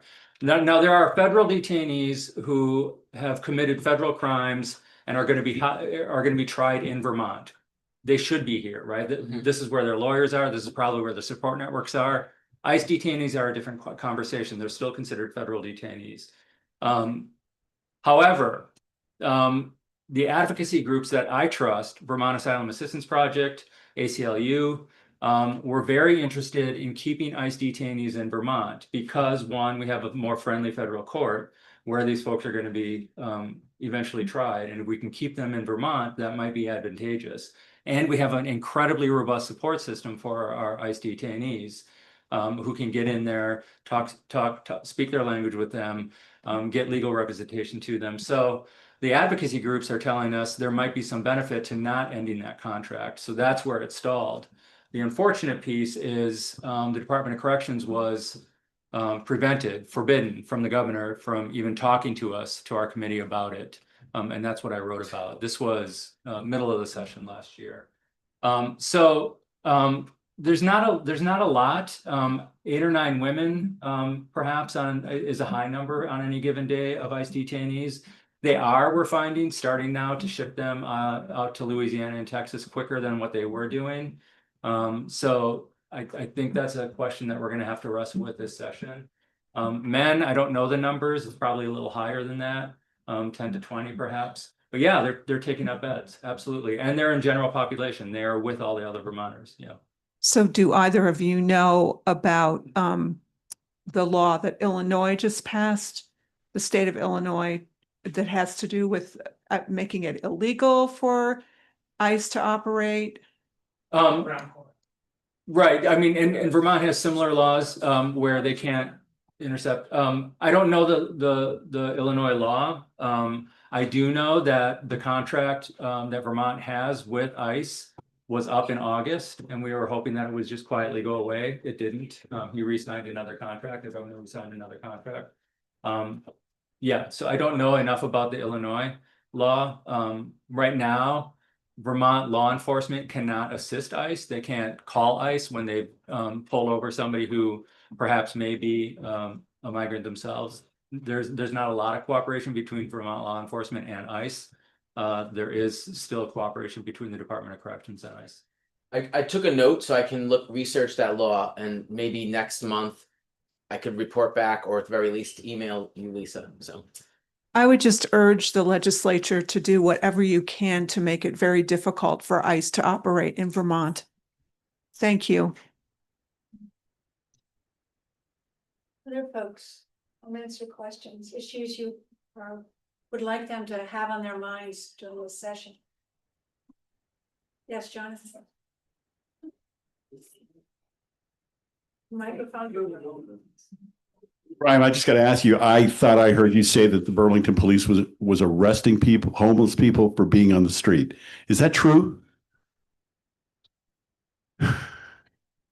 Just criminalizing homelessness. That's what I heard you say. it is happening. Is it? It is happening. To whom? Where? So I'll tell you a story. I'll tell you a story to illustrate it. We heard this week that, we being the People's Kitchen, gave a tent to a man in a wheelchair with one leg who is living out in this, whatever this temperature has been the last week, -1 to 20. We gave him an ice fishing shack to live in. He set it up near the bus stop. He told us that the Burlington police took the tent from him, although the mayor's staff says, and the police say they don't do this. So then we found out the DPW took the tent. So the police came, the police told him he couldn't be there. told him he couldn't be anywhere. The DPW took all of his stuff and left a man in a wheelchair with nothing on the street. Then we heard that people were getting arrested. So then we learned that a lot of times they get taken to the hospital because they're out in the cold getting frostbite and dying. And then the hospital no trespasses them. And then they get arrested there by the police and taken off to the jail. So yes, it may not be off the street where they're being taken from, but they are being driven off the street into a place where they're then no trespassed from a emergency room. So they can't even go to the emergency room anymore legally. And then they're put in jail. And there's 2 disabled people we can't account for right now. One we were able to find. These are elderly people in wheelchairs with limbs missing outside right now. So yes, it is happening. It may not be happening on a mass level, but it is happening. And I'm happy to connect you with this one man if you want to talk to him directly, if anyone denies that this is true. I guess I'd just like to see the police reports. I'm that sure should be that simple. that can be found. Yeah. You Thanks. And another thing is business owners are behind some of this. So I'm not going to say who, because I don't want to defame anyone or slander anyone, but there's actual business owners who come out in the morning and provoke people into conflict and then call the police and have them no trespassed. One person told me that a woman, she was giving him the finger from the window and after he wouldn't move. And he was like, I don't know where to go. And like this enclave that I'm sleeping in is protecting me from the wind. It wasn't even blocking her store. And she kept provoking him. And then when he got hostile, then that was the grounds for him to get charged. So we also heard stories, and I really don't want to say this, but it needs to be known, of people being urinated on by people coming to work in the morning. So they wake up to being urinated on by someone.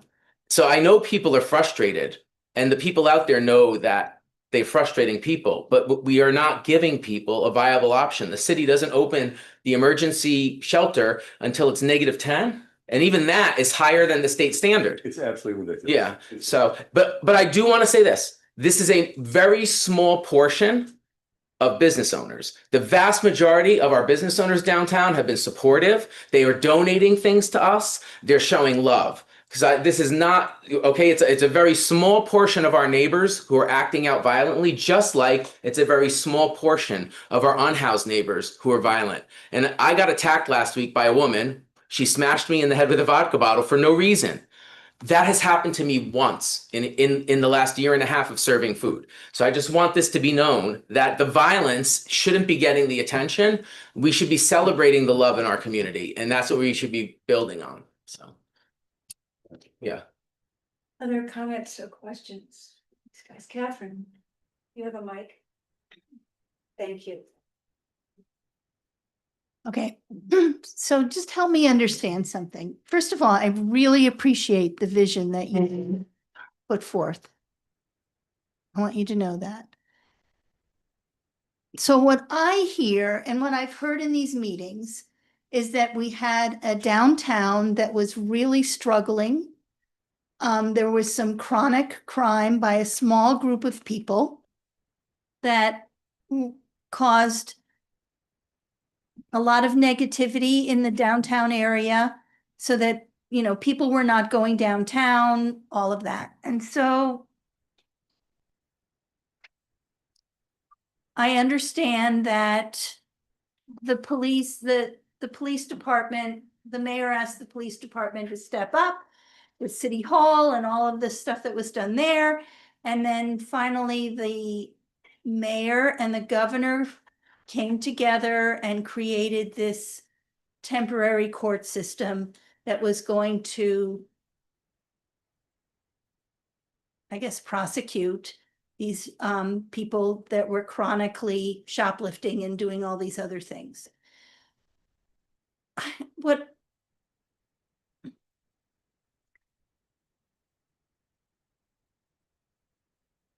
I guess as someone who works with visions, I would want a Burlington that was thriving for everyone, that was taking into consideration that people want to be able to feel safe in their city, or people want to be able to have a sense of being able that, you know, that particularly the downtown area is thriving. I mean, I personally feel that if Burlington were to really crumble, the state would crumble, that I don't know. I just don't know what to think. I don't know what to think. I don't know if I'm making any sense, but. And for me, there's sort of two questions there. The first one is incarceration the answer in those Right. situations? Yep. And we could have that conversation, and we could probably debate that conversation for a very long time. In my seat on the corrections committee, pragmatically speaking, it's becoming the answer more and more and more. And that means we are incarcerating more people. The numbers absolutely validate that. Okay. I'm worried about how we treat them once they've become incarcerated. Okay. Right now, it's incredibly inhumane. And I would say that incarceration is one of the most expensive, least effective practices of government. I'm not saying that we shouldn't hold people accountable. It's just the current practice of incarceration makes the problem worse if you look at the numbers. What I'm proposing in my vision is a redevelopment of a city block in coordination with the existing redevelopment that private developers are doing. We have the blocks adjacent to the Costello Courthouse. Millions and millions of dollars are being invested in building a variety of housing there. Maybe it's not as affordable as many of us want, but it's housing. The city's going to redo the streetscapes. The state should step up and redevelop the land around the courthouse and build supportive housing and instead of spending money on a carceral facility, we could build a detention facility if you look at, and I'll be coming forward with more detail, but if you look at what New York City's doing, when a person gets detained for a few days, there are social workers and providers working with them to figure out what services they need to prevent them from further trouble if indeed they did something wrong. And if they didn't, a person who's kind of caught up in the system is in a dormitory near their home where they can continue to go to work with supervision, continue to have family conflict. Well, they may have that, but contact, hey, family conflict's good if you're working through it, but it's better than being isolated from your family, which now if one of us made a mistake tonight, like ran a stop sign and accidentally hit a drunk college kid or something, I would go to St. Albans to jail for possibly months. Why? If you know what I mean? Put me in a detention dormitory and figure out what happened. And you know what? Yes, maybe I didn't run a stop sign. Maybe someone walked out in front of let's do that. Let's say I didn't run a stop sign. Let's say an accident truly happened. Why should someone be put in a prison and have their whole life ruined for an accident or for being in the wrong place at the wrong time? A detention dormitory would allow the system to rapidly figure out what's going on. And I've met with judges from the treatment court, and they can't support an idea, but what they can do is weigh in on whether it's viable, desirable, or feasible. And what I've heard is this is desirable. They need more information to know if it's viable or feasible. So that's something, but the idea isn't about letting people get away with things. It's about holding people accountable in a way that provides the care that they need to address the issue that caused the harm and to give them opportunities to fix the harm. So I got that, and I would suggest that there be steps. Because often what we do is that we react to a situation, to a crisis. We've reacted to the crisis of Burlington. We set something up. It's thought of, it doesn't work for people. You need to have if you have this great vision, it's going to take a while to get to this great vision. Yeah. How can you have these steps that lead to that vision? That's a good question. Without undermining the quality, the morality that stands behind the vision in the first place. Yeah. Well, I think what my short answer would be that the bill I'm proposing would be a 1-year study involving extensive community engagement in the neighborhood around the development and coming forward with a proposal based on a year of engagement with the community. But then we would need to build it within a year, and people might say that's impossible. But I just went to Seattle to study their architecture and their observation deck, the Space Needle. They got the zoning approved on the Space Needle, and 6 months later it was finished.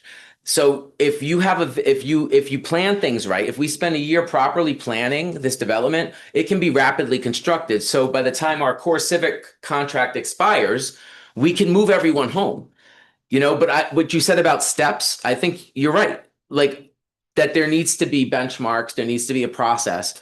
And I'd be happy to come back with more detail about that when we when I have the bill worked out, and also just to hear more from you about what kind of process would you like to see the government engage in when we have these ideas? Because who came to you about the women's facility, right? Who came to you about any of this stuff that's happening? So I'm open to hearing from you all what you think meaningful public engagement would be, and weaving that into the idea. So I need us to move.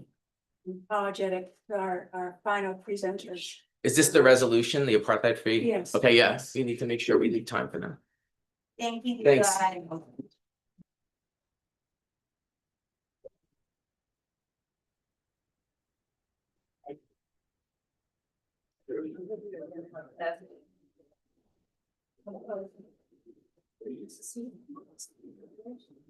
It might be a little hot, so.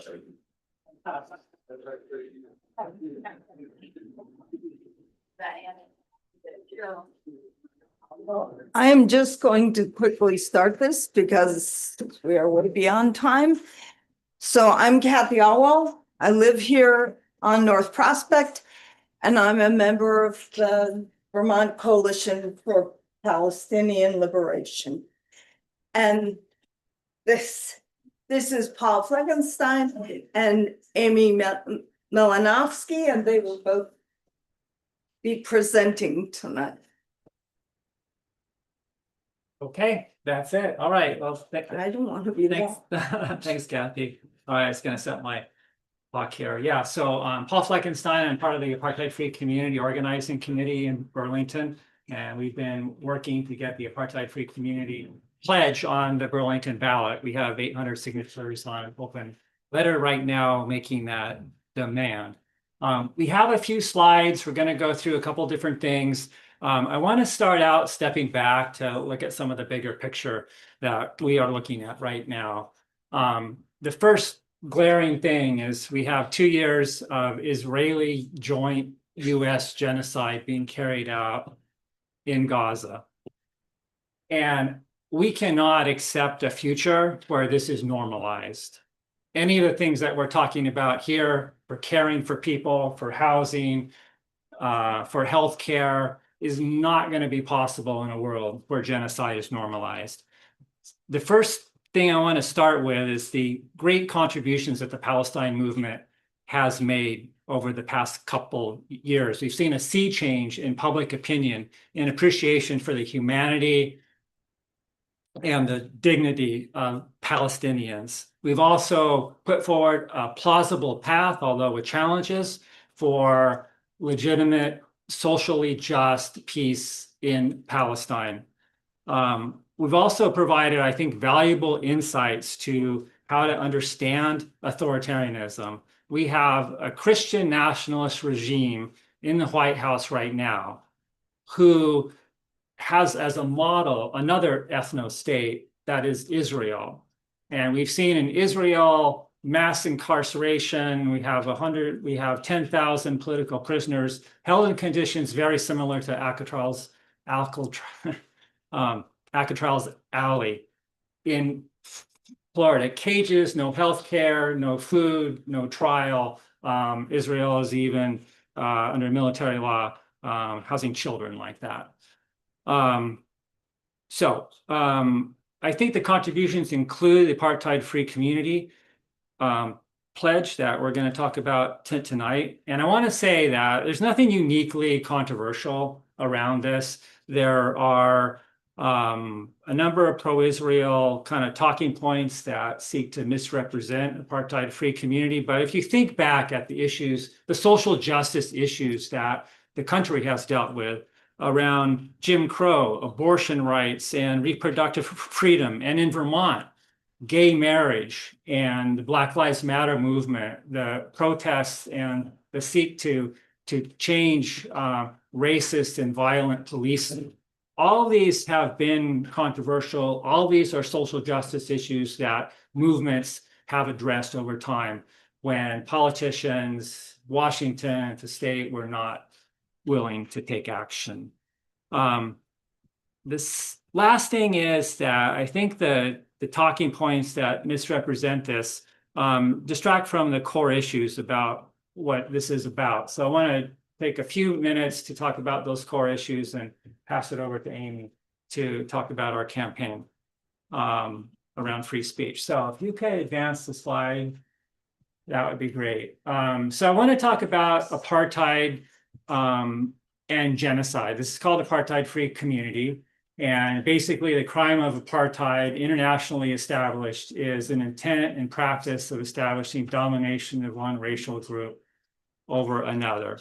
If you can advance the slide, I'm going to hurry through these. Go 4 more, because then the strategies will come up there. That's great. Thank you. The strategies of apartheid, segregation, dispossession, deprivation, fragmentation, across Israel, we see differential access to housing, to education, differential political rights, travel restrictions, severe restrictions on political expression for Palestinians, military law for large portions of the population, no right to vote, no due process, and on and on. So I think there are hundreds of policies and laws that establish apartheid in Israel. Advance the slide. Couple more until all these things show up. That's good. Okay, so Amnesty International, groups we're all familiar with, Human Rights Watch, Israeli human rights organization, B'Tselem, have all determined that Israel practices apartheid, is an apartheid state. Next slide. Keep going. Okay. No, back one. Thank you. Israel itself, in the 2018 Basic Law, codified Israel as an apartheid state. It's called Israel as the nation state of the Jewish people. It says Israel is the historical homeland of the Jewish people. The right of self-determination in the state of Israel is unique to the Jewish people. So this says one group of people has rights, the other does not. And this is your basic law passed by a big majority in the Israeli legislature. And this is what catalyzed all the other human rights groups issuing reports codifying Israel as an apartheid state. Next slide. The other part of this is settler colonialism.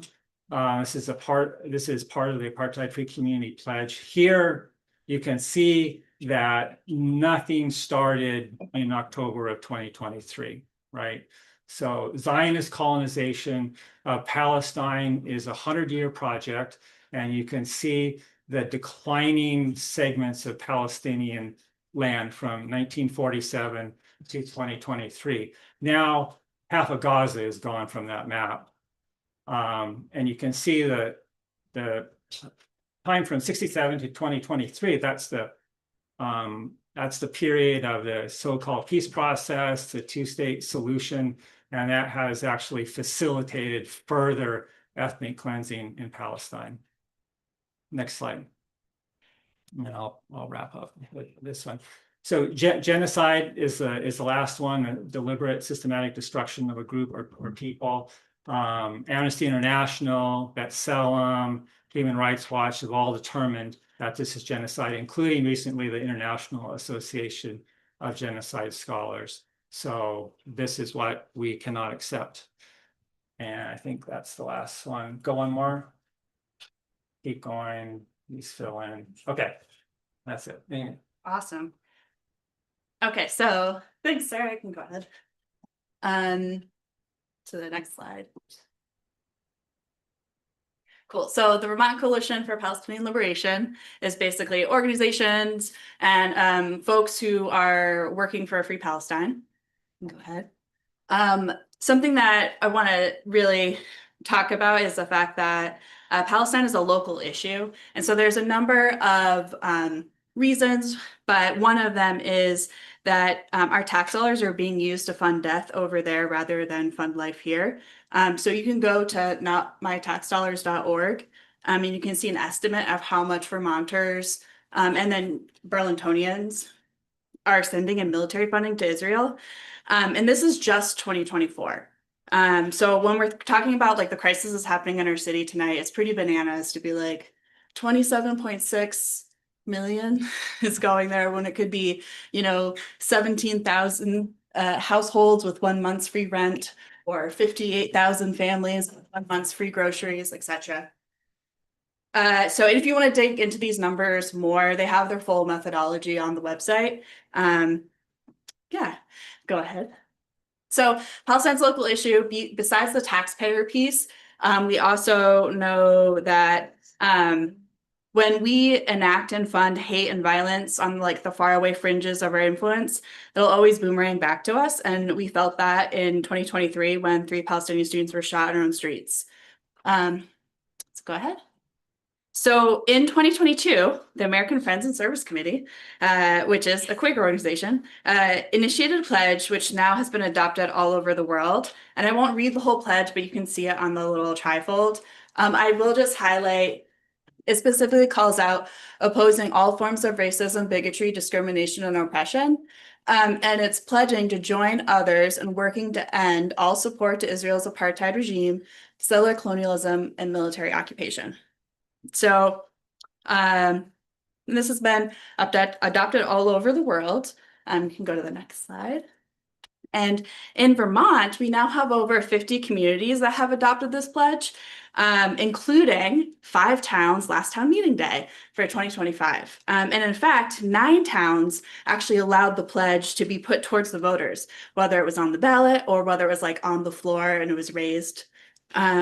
So even more towns will be putting it towards the voters this coming town meeting day. And while support has been growing throughout Vermont, you can go ahead. Our vote here in Burlington's been blocked. So you might be like, why? How does it work? Was there a good reason? So here's what I would say to that. So in Vermont, we have a long tradition of town hall democracy. And one of the tools that we're granted by our charter is to be able to ask something that's called an advisory question, which is really just fancy lingo for saying temperature check or poll. It asks the residents how they feel about something. And then city leadership isn't legally required to act on it, but they're kind of like morally required to act on it. So it's like a check and balance system. Maybe some of you remember other advisory questions we've had in the past, like around F-35s or the Iraq War. So in order for an advisory question to get on the ballot, our city charter says that we have to get a sufficient amount of signatures. And for us, that's 5% of all the voters. And if anybody in this room has done that, it's a lot of time out in the cold talking to neighbors to do that. So 2 years in a row, the coalition did those conversations. They got enough signatures to put AFC on the ballot. But when the time came to sort of like stamp approval and put it on the ballot, the Democrats on the city council blocked it. So you can go ahead. Meanwhile, beyond Burlington, cities and towns are really taking action. So at this point, Burlington is like quite behind. We're not leading the way on this. These are just a few quick examples that could fit on this map, but there are others. Palestinians have made it very clear that the thing that we can do to help is having campaigns around boycott, divestment, and sanctions, which is referred to as BDS. And so you can see examples of that happening throughout the country. So like Somerville just passed in November a ballot question to boycott and divest from businesses supporting Israeli apartheid, and that passed with 55.7% of votes. I won't go through all of them, but there's a number. Go ahead. So that brings us to where we are. We've already proven twice that Burlingtonians want this on the ballot. They want to be able to have conversations with their neighbors and then have their voice heard on it. So this time we created an open letter that you can sign publicly calling on city council, but specifically the Democrats who blocked it historically, to stop blocking the question and put it on the March 2026 town meeting day ballot. And And, you know, this past April, the council actually unanimously approved a resolution that was supporting free speech on Palestine. So it feels timely to sort of like rectify the fact that our free speech rights have been denied around this in the past. So what can you do? Next one. It's my last slide. So you can sign the open letter yourself if you have not already. You can also email your city councilors and demand the right to vote on AFC or thank them for their support. As far as I know, the last standing position I know of, Councilor Newbeezer is in favor of this going on the ballot, and I believe Councilor Schechter is not in favor, but you can talk to them and hear if their positions have developed. Yep. The other thing I wanted to bring to your attention, and I think maybe you all are already aware of this, but one of the powers that NPAs have is to be able to put forward a resolution and then it goes off to city council. So we've actually drafted that and offered that to NPAs, and the Ward 2 NPA will be voting on it this coming Thursday as a body to say, like, we support this open letter. You know, so if you would like to do that, my understanding as people are learning, these be warned and all of that. So maybe for a future meeting, but we have a draft of what that could look like already prepared for you if you would like to go forward with that. So you can pass that around. Yeah, so that's everything. Thank you to the steering committee for having us. And if I know we're over time, but if anybody has any questions, now would be the time for them. Questions for these folks? Yes, go ahead. Do you have a microphone? Okay, hello. I have more of a comment, less of a question. So I'm heartbroken by the destruction in Gaza and what has happened. I believe that Palestinians and Israelis should live in peace and coexist together. I find this presentation to be very one-sided. It does not account for the fact that Israel left Gaza in 2005, and not just the IDF left. People, families, businesses left Gaza in 2005. This presentation doesn't talk about the fact that Hamas came to power and October 7th happened. People don't talk about the fact that Jews have been expelled for hundreds of years out of Arab countries, Morocco, Iran, Iraq, Syria, Egypt. If it wasn't for Israel, Jews wouldn't have a place to go. They have a right to defend themselves. Also, there are no synagogues or temples outside of Israel. There are mosques and Arabs living in Israel. My last point is, you talk very frequently about social justice. And one of the concepts about social justice is listening to the people who are harmed. We have a very vibrant Jewish community in the city of Burlington. I have been involved in speaking out about BDS since 2021, when this was first brought to the city council. The Jewish community has said over and over that this harms us. So why, when the Jews in Burlington say this harms us, that one social justice concept is ignored? This harms the city of Burlington.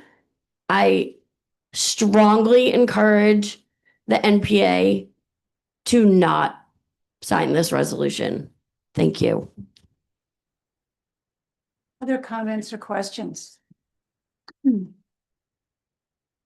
Allie, did you have your hand? Yes, Allie, go ahead. Hello, bear with me. I'm going to read because I have a few things I want to make sure to say. First, I'm very glad. Thank you to the organizers for being here, for the hard work, gathering the thousands of signatures 2 years in a row. It's a huge deal. It's a tremendous amount of work. And I absolutely acknowledge that. And what I really wanted to sort of take a few minutes to name is that this has historically just been a really difficult issue and conversation for us to work through as a community. I've personally experienced harassment and violent threats pertaining to this issue. I know others on all sides, whatever you call that, have as well. I condemn all of it in the most forceful possible terms. This issue seems to have a way of drawing us further from each other at a time when, truthfully, we need to be coming together in community and in solidarity more than ever. We have a lot of issues facing our community and our country. And so my plea to all of us in this room tonight and moving forward is that we find ways to come together, even and most importantly, when it's hard. Our shared humanity must prevail. We need to make America kind again. And I think that can start in this room tonight. And I also want to acknowledge without a doubt that Palestinians and Israelis alike deserve to live in safety. This is non-negotiable. It's not up for debate. I firmly and deeply believe that a future with equal rights for all people, including Palestinians and Israelis, is the only future that is truly sustainable and leads to a lasting peace. Research shows it's also what the majority of both Palestinians and Israelis want, peaceful coexistence. So I hope we can continue to find ways to model that peace right here in our own community. And before going any further and to discuss sort of anything more about the pledge, I do want to just transparently and with permission from Council President Travers share some remarks that he shared at the most recent Ward 5 NPA meeting. And I find these a little hard, I like trigger warning. I find some of this hard to hear. But for a third year in a row, we are being brought, this question is being brought forward to the ballot. And as long as, this is Ben, I'm quoting Ben, as long as I am council president, I will not place this item on a meeting agenda, and I offer commentary to explain why. When deciding whether to place a question on our town meeting day ballot, my minimum standard is that members of our community must be able to discuss it openly and safely without fear of retaliation. This standard has historically not been met here. Over the past 2 years, a majority of the council, and this was before I was on council, has declined to place this question on the ballot. For some councilors, including Ben, this decision has been motivated by a desire to protect our ballot and our community from unnecessary divisiveness. For others, the priority has been to focus on local government issues and local issues rather than international affairs. Whatever the reasons, the responses councilors have received have too often been severe. And I'm reading as though I'm Ben here. In the past, when I declined to place this question on the ballot, I received an anonymous phone call asking, "How much did the Jews pay you for your vote?" Another caller wished that my family and I burn in hell. A third threatened that I was being watched wherever I went. Many emails accused me and my colleagues of being racist, pro-genocide, and baby killers. I received a vile anti-Semitic letter in my mailbox, which my wife and I fortunately retrieved before our children came home from school. Once, when I asked rhetorically during a city hall meeting whether someone displaying a vote no sign on this question might have it torn out of their lawn or be threatened, some audience members actually responded back, yes, and yes. And I'm still talking as Ben. I personally know many of the individuals advocating for this question. I respect their commitment and I trust they condemn this behavior as I've just described as strongly as I do. It's worth noting, however, that despite bringing this proposal forward 3 times, its main organizers have made no effort to collaborate with city councilors to craft language that is less divisive and more consistent with our local responsibilities. They maintain that the current wording is essential to, among other next steps, push Burlington towards engaging from companies they associate with Israel. One of the principal organizations behind the measure identifies Google, Microsoft, Amazon, Ford, General Electric, Caterpillar, among others.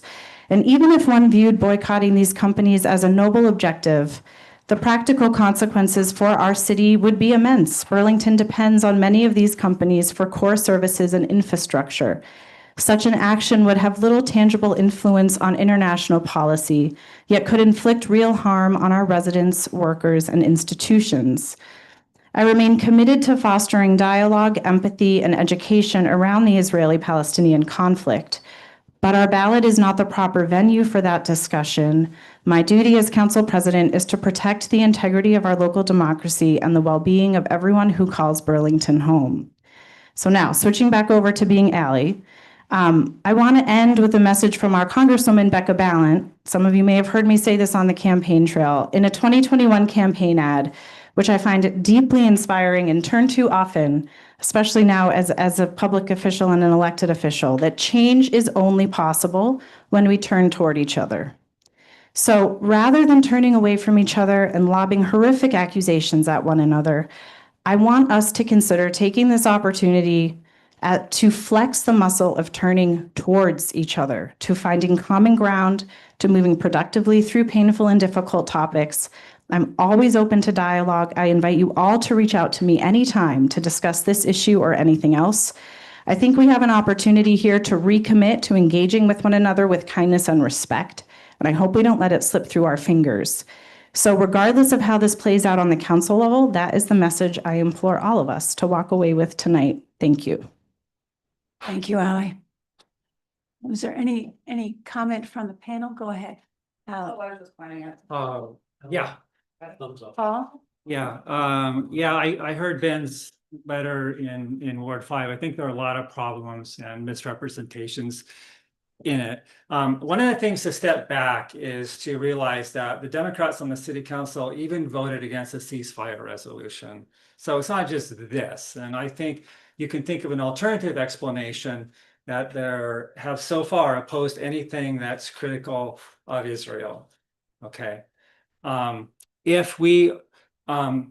I think one of the slanders in what Ben wrote that's really unfortunate is the implication that the Vermont Coalition for Palestinian Liberation is responsible in some way for threats against the councilors. Every city councilor, whatever the party, gets violent threats. That's the political culture that we live in. To indicate that this is from the Palestine movement is without basis, is designed to discredit us without any evidence that anyone has ever been linked to that. In a sense, we're providing a positive vision of what is possible. The two last things are that it's important not to mix up a religion and Zionism, a political position in favor of Israel. One of the biggest, fastest growing Jewish groups in the United States is Jewish Voice for Peace. Hundreds, thousands of Jewish people who support BDS, who are anti-Zionist, and many in the Burlington area who support apartheid-free community and support it statewide too. So that's kind of a slip of hand to equate those two things. They're very different. One's a religion, one's a political position. The last thing is, people are learning the history, and that's one of the really good things about the last couple of years. You have to go back to the map. You have to go back to the history of European colonization of Palestine. As Israeli historian Ilan Pappé said, the goal of Zionism has always been to control as much of Palestine as possible with as few Palestinians as possible.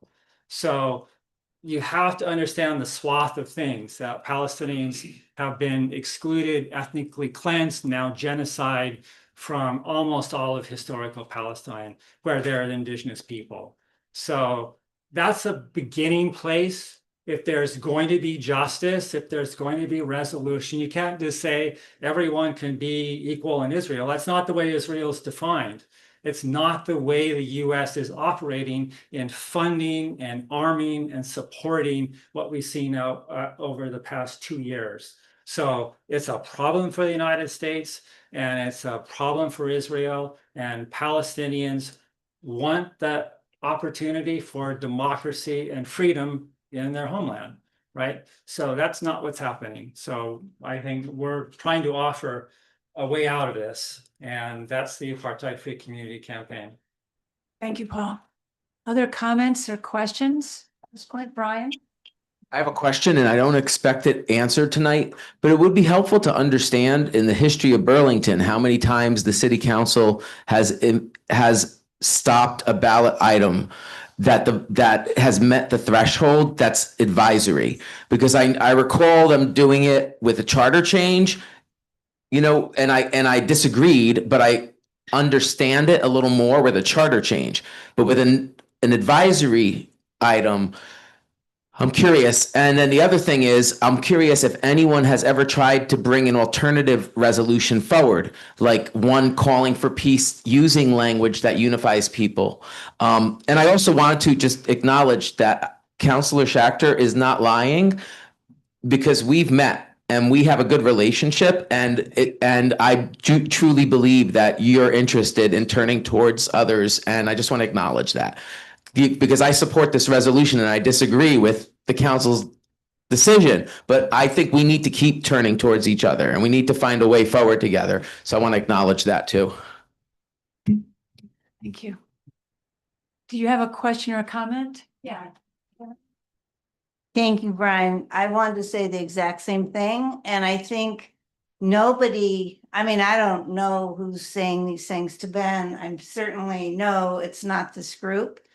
But it's more the point of the counselors who, well, first of all, I worked on the City Hall Park thing and helped get those 2,000, however many signatures you have to get. It's a lot. It's a lot of, it was good weather though. It was a lot of standing at the park. It's a lot of getting signatures.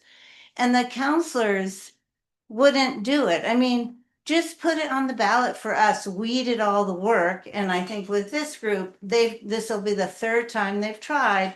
They've done all the work. It's not going to hurt. I mean, just give us the choice to say yes or no, not take that away from us, because they followed the rules.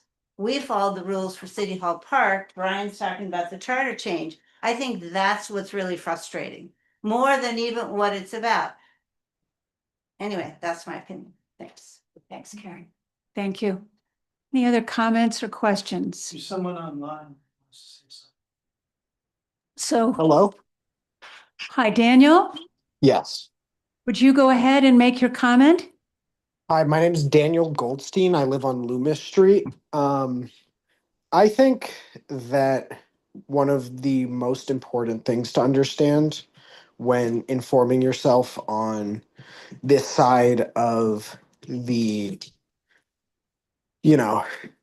American politic right now, based on this issue of Palestine versus Israel, is the history of my people. Both sides of my family came to America sometime in 1870 in response to the pogroms. If you don't know what the pogroms are, they predate the Holocaust by about 70 years, and they are a series of somewhat state-funded and sponsored, but somewhat anonymous, essentially mobs to run the Jews out of Eastern Europe.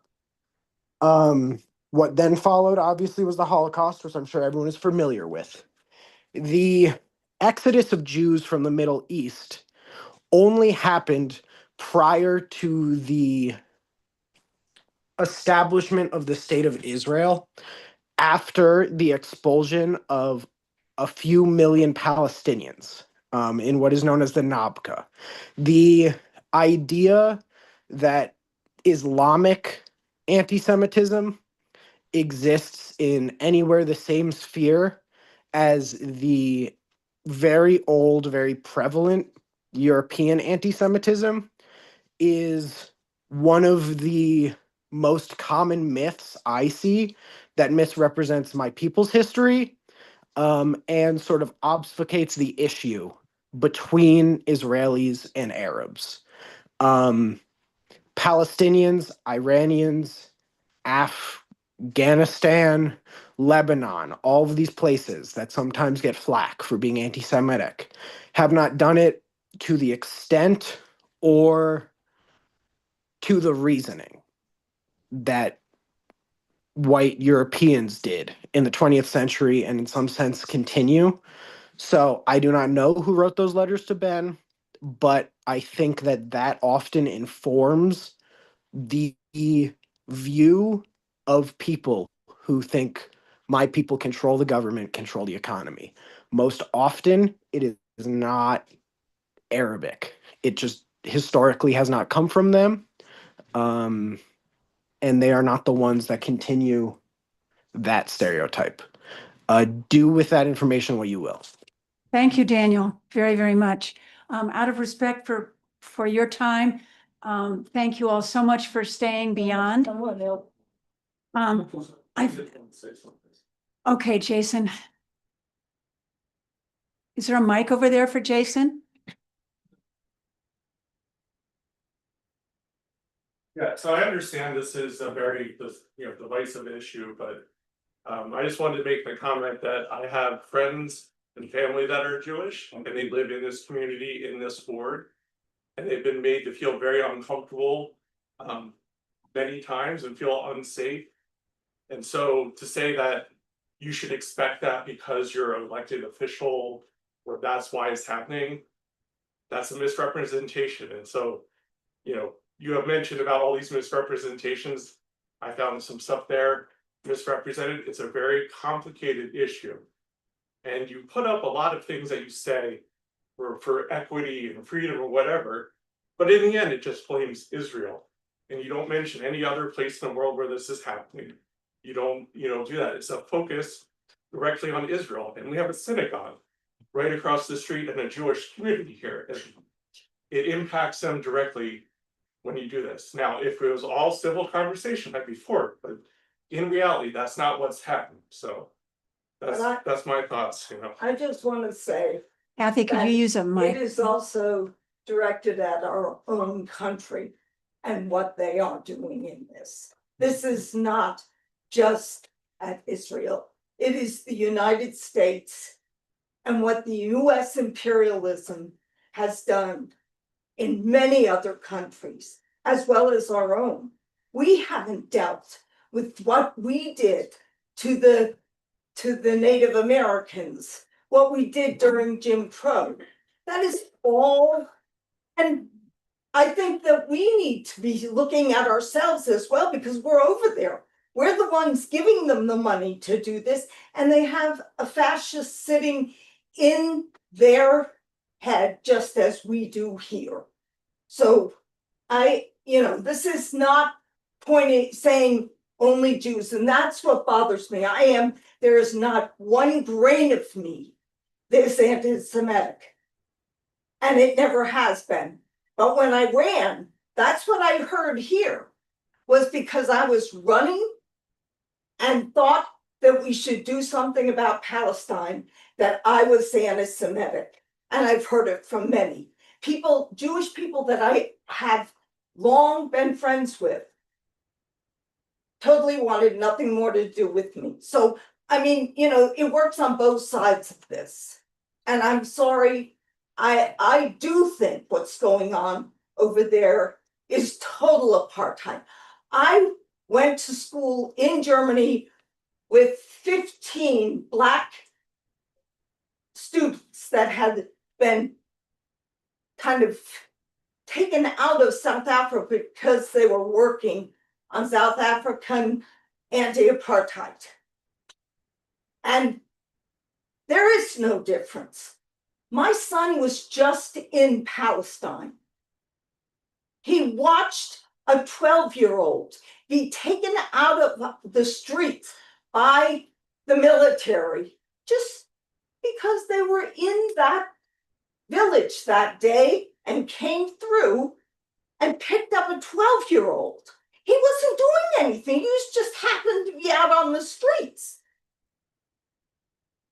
I'm sorry. Everything I hear about this regime is apartheid. And I know you don't like to be seen as that, but I also know the Jews in this country are the people that actually have so much supported the Blacks during the civil rights era, the Blacks during Jim Crow.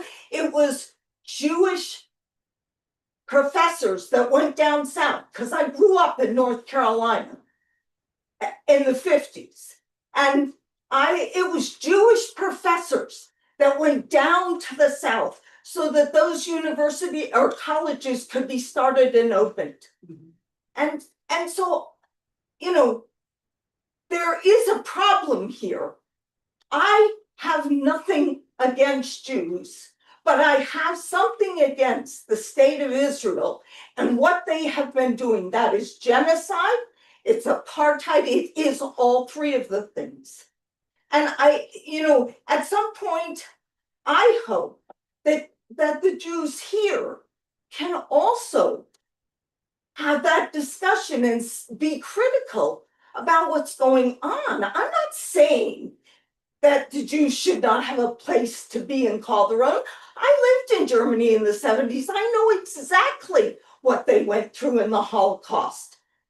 So I guess I worry that we see this as one side or the other, instead of actually seeing that this is critique of fascist governments and what they do. And I'm afraid we are soon going to find out what that's like right here. I want to interrupt here. As your facilitator, I want to issue my total respect for the way you all have responded to one another. And I hope that you all see alternative ways, that there are lots of ways of giving your opinion and giving your feedback. You've been good listeners, you've been respectful participants. I think there are ways that we need to figure out to be together and have these conversations with or without a resolution, with or without a letter. This is an ongoing conversation we need to commit ourselves to and figure out how, perhaps through NPAs or other ways throughout the city. I know that it's important to the mayor. I know that it's important to Ally and other city councilors for us to be creative and figure out ways that we can be together and have these hard conversations so that we truly continue to hear one another. I'm going to end it here. I thank you all very, very, very much.